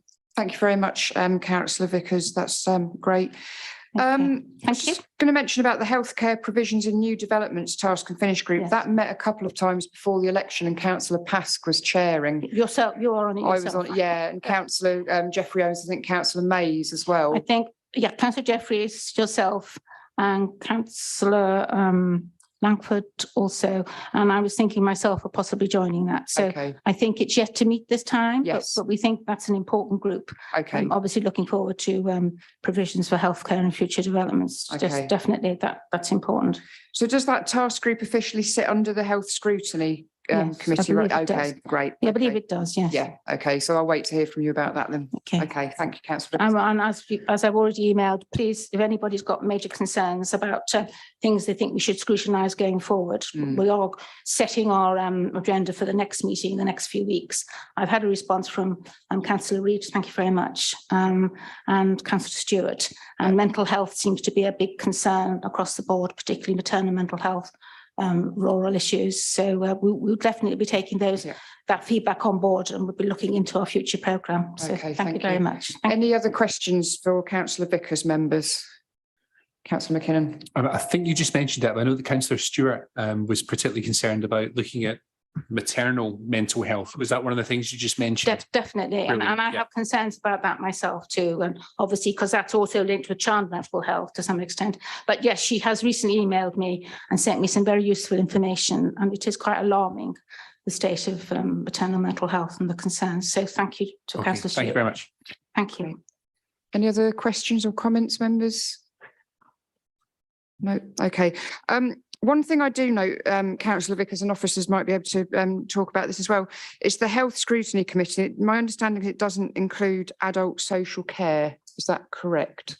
That's correct, John. Okay, because I am aware that there are other councils that do look at adult social care, and I'm just wondering whether it would make more sense in the future for us to have a health and adult social care scrutiny committee that can look at both, and then you wouldn't have the dilemma of how do you make sure that you don't stray into adult social care, because obviously the two issues are fundamentally all wrapped up together. So would we need a constitutional change to do that? Yes, it will be a matter for council in effect to determine the remit of the committees that it has appointed. So the Constitution Review Task Group will need to be reconstituted, and that's something that they could propose to council in due course. So is that not something that the a councillor could just propose to full council to change in a motion? Any changes to the constitution would in effect be referred back to the governance committee, because in order to, it's to prevent changes in effect landing on the night and changing the constitution. So you can achieve it probably as quickly by, and we have the chair of the governance committee as a member of scrutiny. So I think that request can be noted. Okay, great. Thank you very much, Mrs. Clark. Great, thank you very much indeed. Right. Item 13, West Berkshire Council Forward Plan, April 23 to 31st of July 2023. Do we have any comments on this? What we need to get used to as a commission is to look forward as far as possible and pick up on things that the executive are going to be discussing, so that we can scrutinise and give our views in advance, ideally. We don't really want a situation where we're always looking back at things that have already been decided. So obviously that's easier said than done, but we do have the benefit of having a document in front of us that's got a lot of detail about what is coming up, and we can use that to help inform what we want to look at.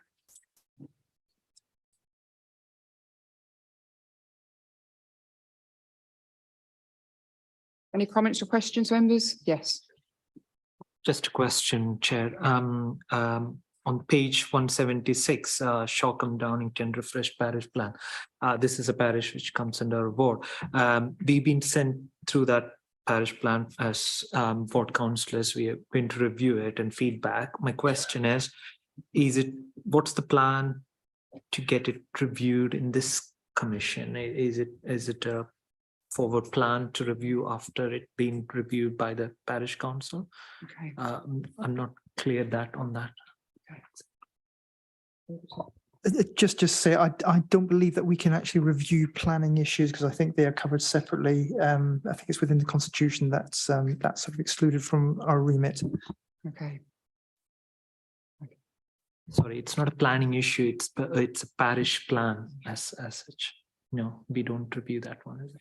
No, I think they are. I think they go to full council for determination, and so it would be beyond the scope of this committee. So I think there is a very kind of prescribed statutory process. Apologies for that will lead to the adoption of a parish plan. So I think that is something and which includes kind of quite considerable public engagement. I think at that local level. Okay. Okay.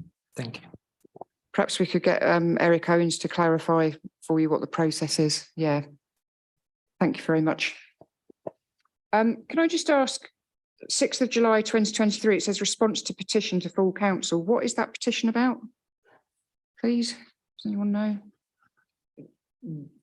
There is a hedgehog petition. Oh, it's that one. Okay. So yeah, because I know executive in July. Right.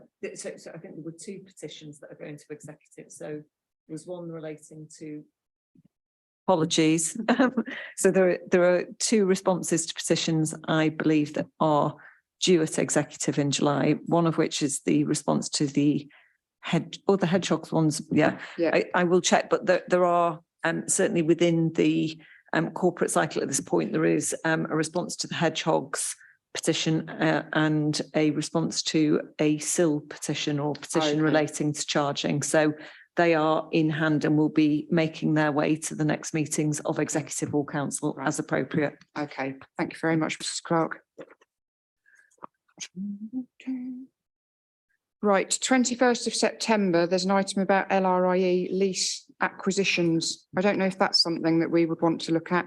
Obviously, LRIE, or Bond Riverside as it's now called, is a very big issue and has been quite publicly contentious. I don't know whether members of this commission think that it'd be worth us looking in a bit more detail at the LRIE issue. Do members have views on that?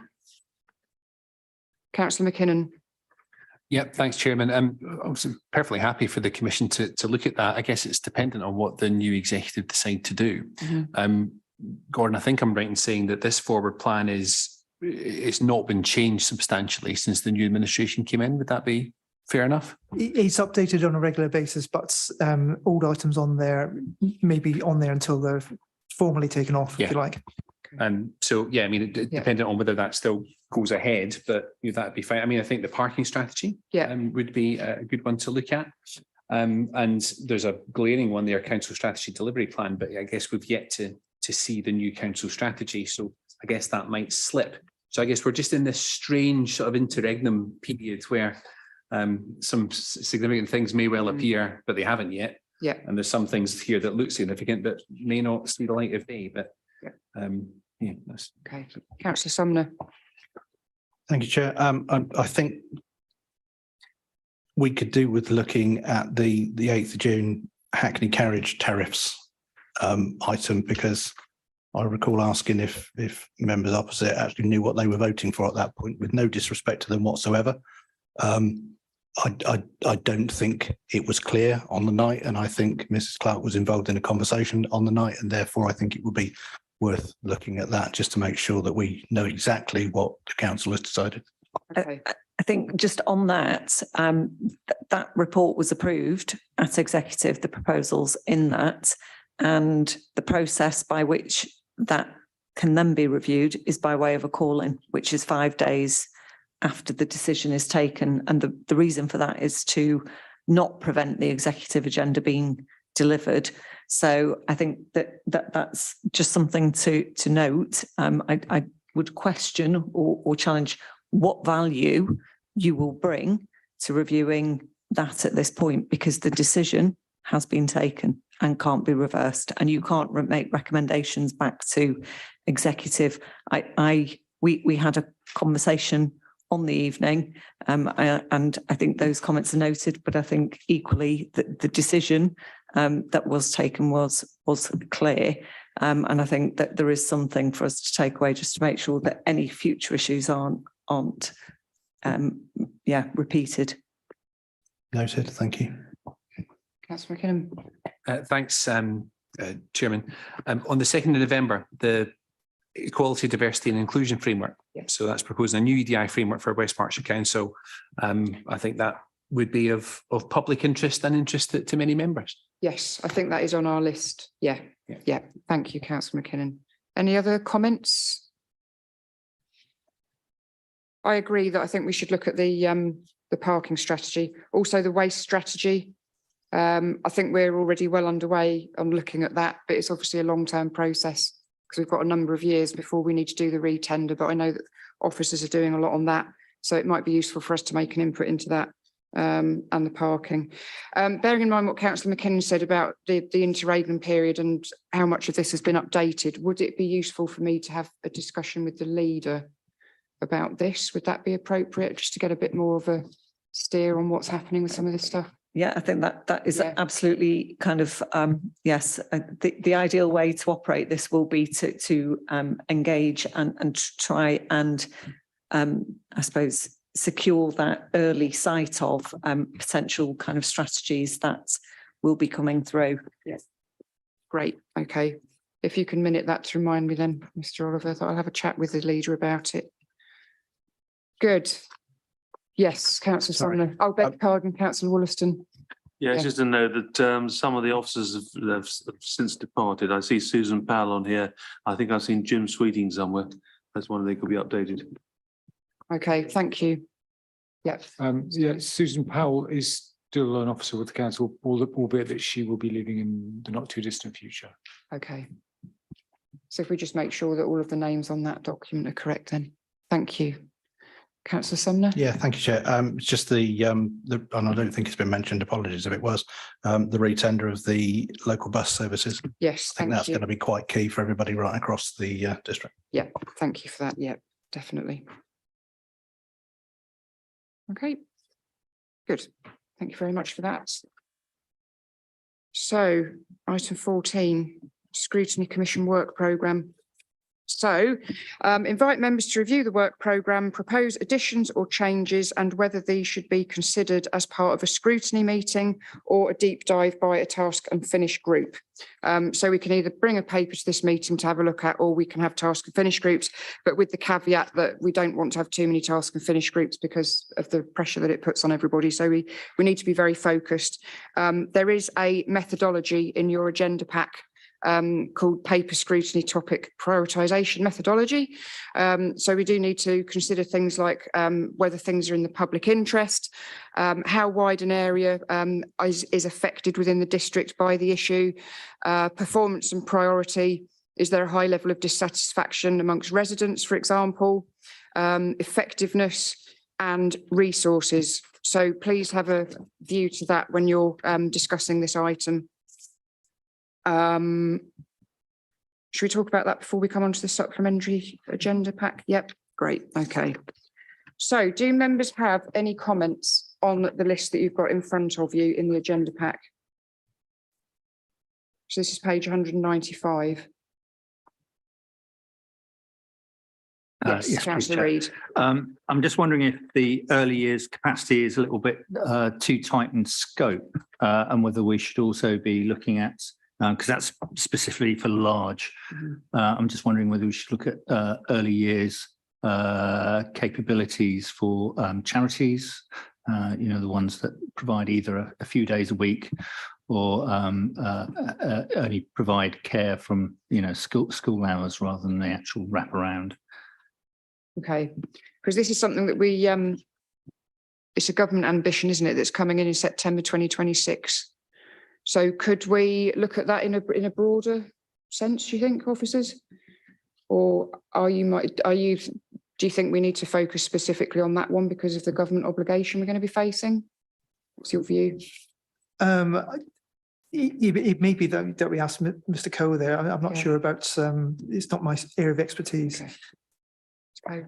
I understand the point. Yeah, I mean, it would be a significant extension of this particular task. I guess if the perspective is, you know, how are parents and children being supported, if that's what we're after, then yes, it makes sense to look more widely. But it will be a significant extension. Okay. It would take a lot more investigation, and therefore obviously officer time. Right. Okay. Any other views on that from other members? Would we like to see that broadened out, or would we like to see? Yes, Councillor Reid. Now, I don't know the exact details, but I understand that we've actually come with quite a low score nationally, 151st out of 152 for early years. Now, it would be interesting to see some of the criteria for that score. Yeah, there is an aspect where we score exactly. That's absolutely correct. It's one of the things that I wonder if might help to square this off. We have a childcare sufficiency report which has just been put together. That could be considered within this because it will give us a sense of the rounded piece. So rather than go out and do separate investigation, that maybe that report could be considered. That would certainly satisfy my concerns. Okay, so could we bring that report to this commission? Yeah, that'd be great. So that's the childcare sufficiency. Yeah, okay.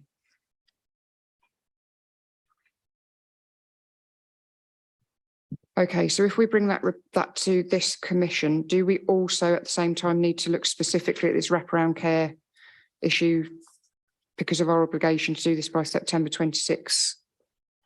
Yeah. Yeah, the childcare sufficiency is now, right, and this will be looking at how do we, you know, how do we meet the future requirements. Okay, so if we do the childcare sufficiency one in the near future, then and then look further down the line at the other one, would that be satisfactory to members? Yeah. Okay, let's do that then. Great. Yeah, Councillor Reid. Not so much on this agenda, but obviously there are many grants that come out for education throughout a government's term. It would be good to be able to see the report on which grants we applied for and which ones we didn't, and any decisions on why we've made those decisions on the grant applications, and also whether we were successful on each of those grant applications. Okay. Which particular grant, sorry? So anything around education, I think, really, education, early years. Obviously, the government publishes during the lifestyle, these grants are available, and whether we have actively pursued those grants and whether we think they're suitable for our, the cohorts of children that we've got. Yeah. Okay. Any thoughts on that, Kat? Just go. No. Okay. I just wonder whether it would be worth speaking to finance colleagues, because I imagine there is a broader issue, isn't there, about the availability of grants or external funding. And I know that there is a resource challenge in terms of our ability to apply for those. So certainly that's something that you may want to just look at. Actually, how easy would it be to look at that across the piece, really, from a kind of to what extent do we make use of? Absolutely. I mean, if we have a resource problem with early filtering out grants that actually later on we could have benefited from, just because we literally don't have the person hours to be able to do those, maybe that's something we could focus resources on, or even recruit for. Yeah, so I don't know that it is an issue. I just think it's worth having that conversation with Joseph or kind of others in finance to sort of say how much, whether it would be worth having a look at that. Yeah. Okay. All right. I'll take that as an action and follow that up with Joseph. Okay, brilliant. Thank you. Councillor McKinnon. Thank you, Chairman. No, I note with interest the item on budget scrutiny, the potential for the Commission to scrutinise the budget proposals and potentially make recommendations before the Budget Council meeting. I never had the benefit of that in my 4 years as finance portfolio holder. You do have the former portfolio holder here. Councillor Gurley's just mentioned he's got a bit of financial expertise as well. I'd be very interested to explore that further. And I'm well aware of the irony of the poacher turned gamekeeper about turning my position, but it'd be interesting to see what everyone else thinks. Yeah. Absolutely. Gordon and I did talk about this when I had my first briefing, actually, and about the benefits of having a budget subcommittee. Have we put an item on about that specifically? Yeah, so it's suggested that we did have a meeting with Mr. Holmes about this, and he said it might be worth us having a special budget scrutiny meeting on the 6th of February, because he said that would work quite well with the process of coming up with the budget. But yeah, I mean, I'm very much in favour of having a budget subcommittee if members would like to do that. So what did we discuss with Joseph, that we would wait to form that until further down the line, or can we do that soon? Yes, I believe the conversation was around the fact that he didn't feel that it was necessary to have a separate subcommittee, and that's we could try having the additional meeting in February and see how that went. Okay. Councillor Patton. Kind of related question, indirectly related question. Do we vote on, subcommittees being set up?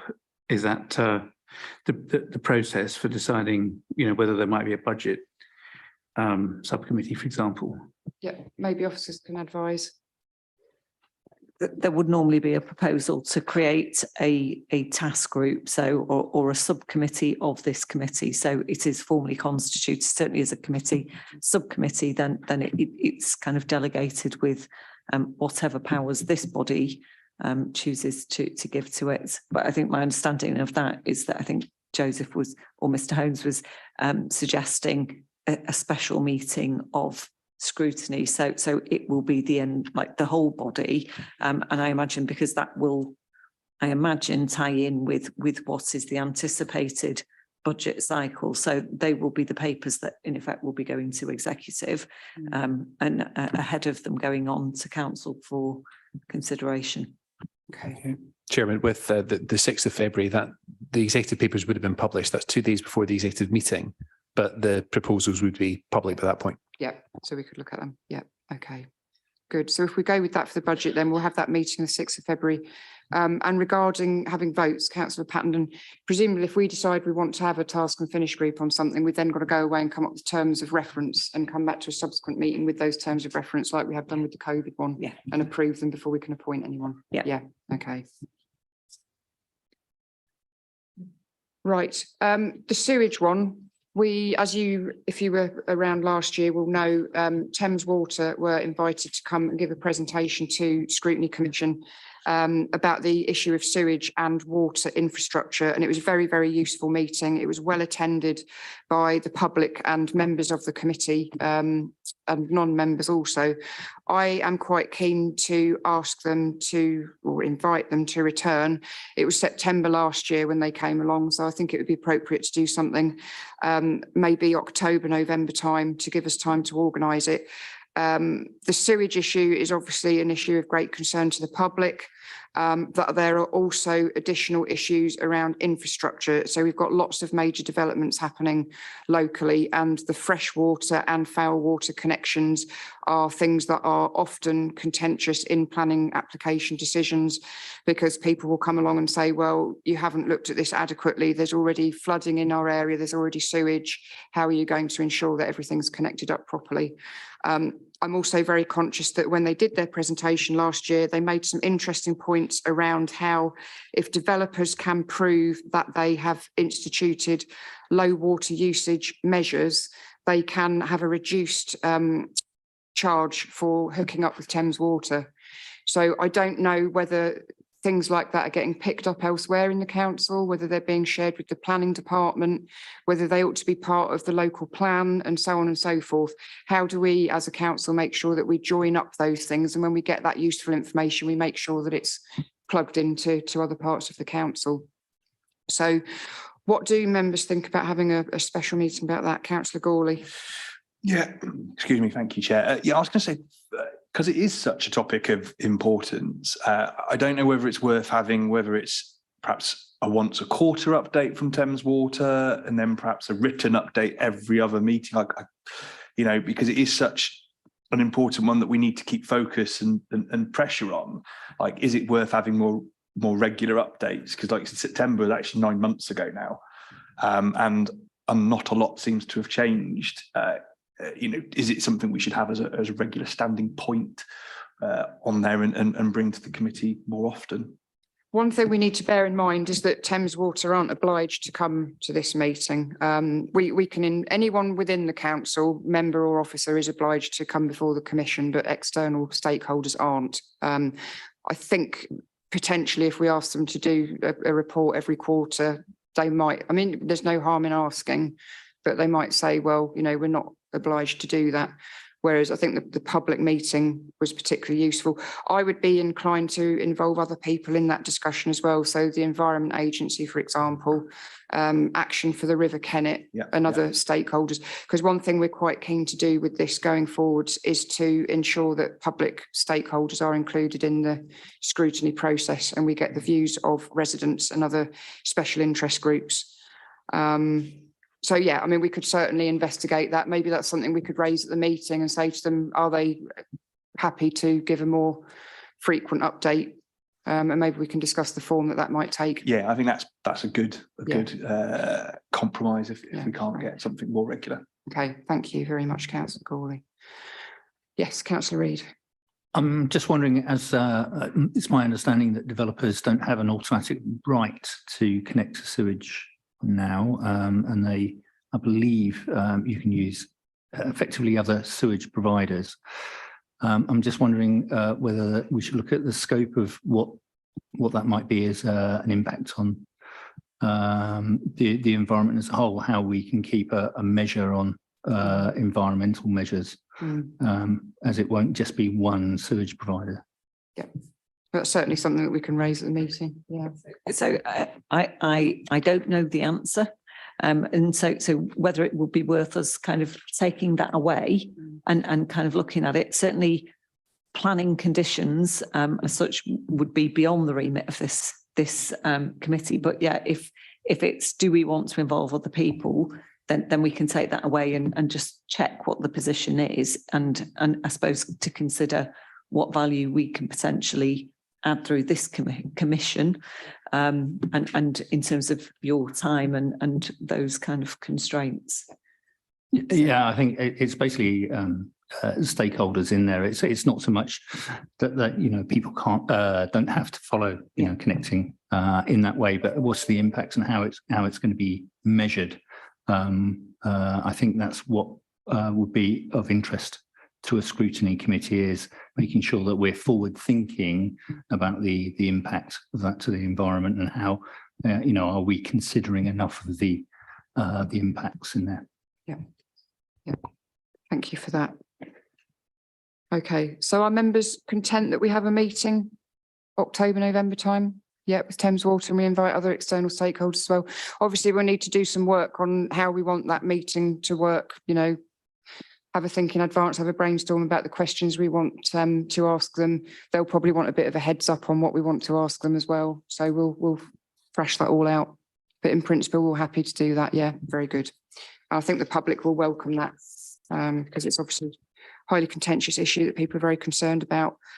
Another issue that we've got on here is percentage of children on free school meals who achieve a good level of development. My understanding is that this council does not perform very well.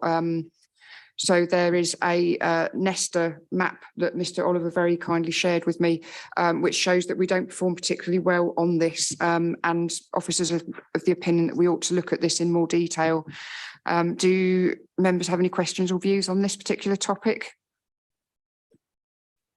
Are you content for us to look at this? Yeah. Perfectly fine. Yeah, great. Okay, so we'll do that then. And be mindful as we go through this, if there's anything that you think we should have a task and finish group about, as opposed to just having a paper at the commission. Yeah.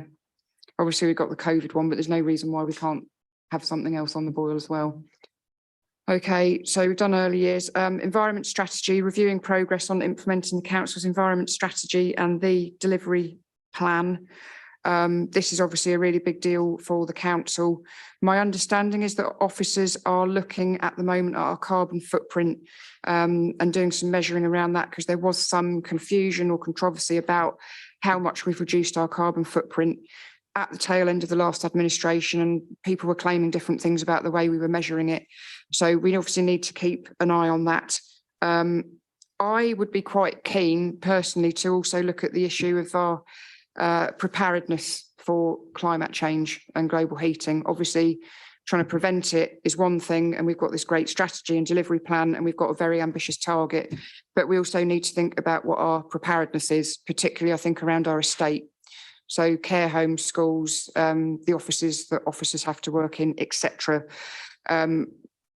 Are we basically meeting building regulations about overheating? There are building regulations specifically about the way that new build should happen, for example, to make sure that they're properly ventilated. I'm conscious that officers very helpfully give us regular updates about whether we've got a red or an amber warning around heat. But I have had individual members of the public come to me and say that they are concerned that that advice is not even being followed in some of our own schools and care homes. So when we look at the environment issue, I think it would be good if we can focus on a few issues like that. So we don't just, reinvent the wheel and look at the whole environment strategy and the delivery plan, which we've already got. We don't need to go through that line by line, but maybe if we can pick some topics that we think we ought to focus on. So that if members, do you have any views on that? No? So you're happy for us to do that? Okay, good. So we'll investigate that in a bit more detail then. Budget scrutiny we've covered. I think issues around care, we've mentioned to Councillor Vickers this evening about the care issue and about care homes.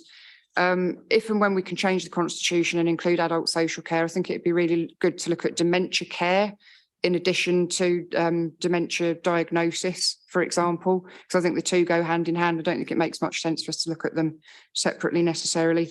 But dementia care is obviously a really, really big issue, and it will be more of an issue going forwards. We've heard this evening that we have a shortage of care staff, and because of agency costs, we're incurring extra costs, etc. We also need to think about the dementia issue long term, I think, as well. So I think we should give a bit more thought to how we might look at that in the Scrutiny Commission in partnership with the Health Scrutiny Commission. Good. Are there any other issues that members would like us to look at going forwards?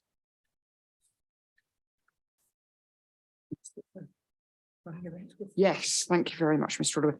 So yes, would members support having a scrutiny work planning event with the executive and senior officers?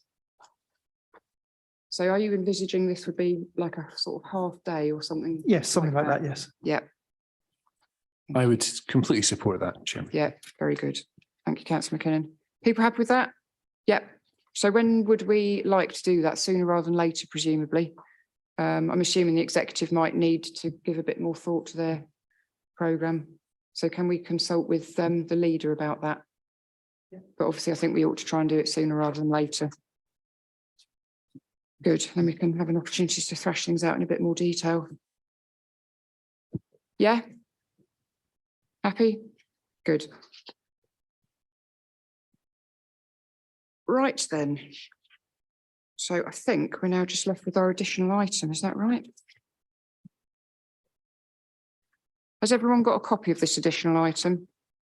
Mr. Oliver printed some copies off and left them at the back. I don't know if you picked it up. No, I can't find it, which isn't particularly helpful, is it?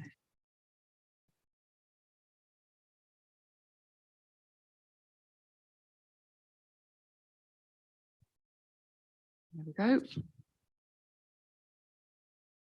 So this is an addendum item that we've got. There was a local government and social care ombudsman case where we were found guilty basically of not giving the correct support to somebody. There has been a report and the link is on that document. I don't know if you've had a chance to look at it. It goes into a lot of detail. It's asked us to make an apology to the individual and also to look at our processes. So can I ask officers for clarification? Is this an item that we need to look at in more detail at this commission? Or is it going to be the executive that needs to look at it ultimately? Are we basically going to be the ones that look at this on behalf of the executive? Is that the idea? Yes, so in effect, the decision complained about, it was kind of delegated officer decisions, but they are executive functions. And so the appropriate place for those processes to be reviewed in accordance with the Ombudsman's recommendation is considered to be this commission. Yeah. Okay.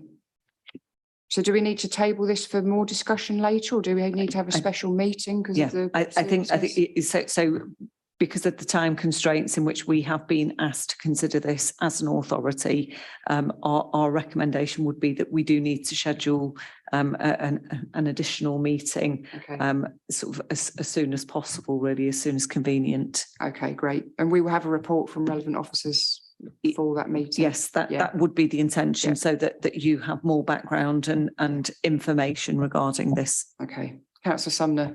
Thank you, Chairman. I note that there was another council involved in this quite heavily. Yes. And my question to officers and Mrs. Clark especially probably would be, should we invite a representative of that council? Because I would be very interested to hear their side of the, let's say, story for the benefit of the conversation that takes place within the chamber. So certainly the commission can invite whomever it wishes to invite, and if that is part of the history of this item that is relevant, then I think certainly we can invite them in. I think what I would say is that this finding is against what we have done as an authority, and actually what I wouldn't want to do is for us to seek to not learn the lessons that we can learn from that finding. So I think certainly we can invite others that are integral to the fuller picture, but I think really certainly the Ombudsman's request is that we review how we deal with things. So it should be focused on our own approach. Okay. I accept that. I still think it would be a valuable contribution to hear why the other council took the decisions it took. Mm-hmm. Okay. Do any other councillors have a view on that? Yes. Thank you, Chairman. I actually have got a bit of a précis here about, because I thought I would be in the chair here for this one. Oh, I beg your pardon. No, that's okay. I didn't realise it was just an addendum item. So I've actually done some if you're happy for me to just go through and do a quick précis. Yes. Or will we do it? No, please do. Sorry about that. Yeah. No, that's okay. So it was an ombudsman's case. Maladministration and injustice need to be found. A fault needs to be found with what the process that was followed. So that's where this maladministration injustice comes from. Miss X was actually resident in Council B's area. She was, or part of her family was threatened with violence. She was in danger of becoming homeless, and that's why she actually she got a police referral, basically. Council B felt that she was too close to the violence to actually stay in Council B's area, and therefore, as another area, we ourselves were sort of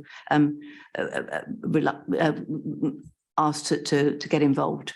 So the four things that she made a complaint about were the reluctance to assist Council B was not good practice. So she found that she thought that we were reluctant to actually work with Council B, but it did fall short of the amount to fault. So it wasn't deemed a proper fault.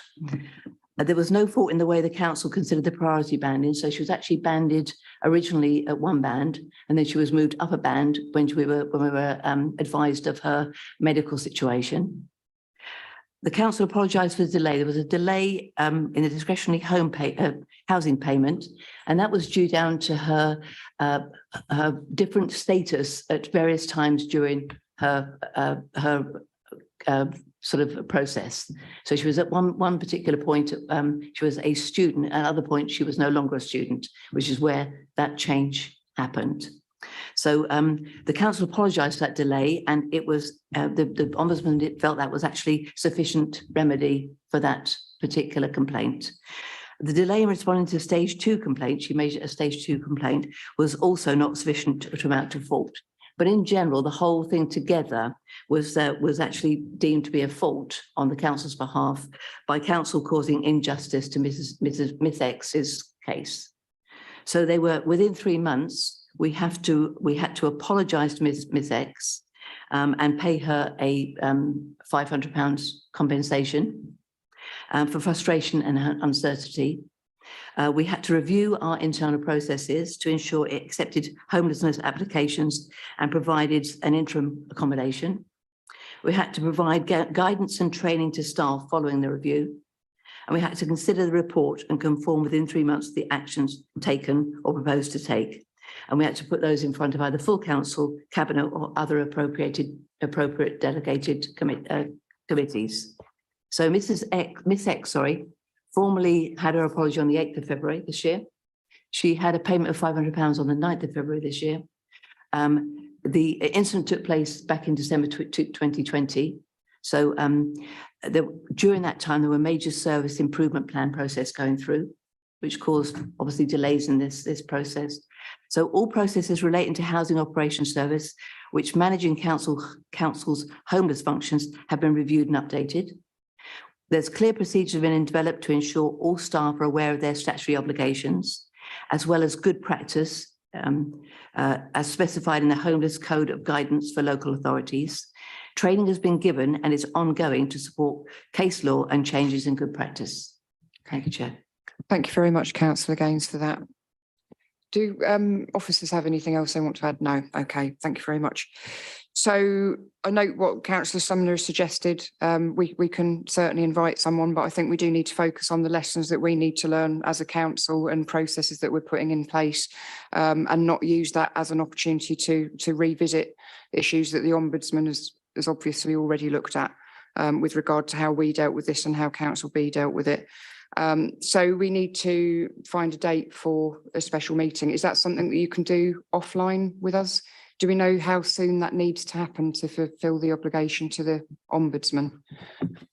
I think because there was quite a long delay because of the elections between the last Scrutiny Commission and this evening's meeting, I think that the preference would be to have it as soon as possible, and certainly before the summer break.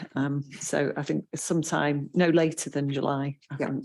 Okay, great. So is that something that you can contact members about? Yeah, fabulous. Good. Members happy with that? Yep, fabulous. Okay, good. So I think that brings us to the end. Unless I'm mistaken, missed anything? Very good. So much paper. Nearly there. Right, so I conclude the business and draw the meeting to a close. If members could stay online until the Zoom recording has finished, I would be grateful. And thank you very much indeed, members and officers, for your contributions this evening.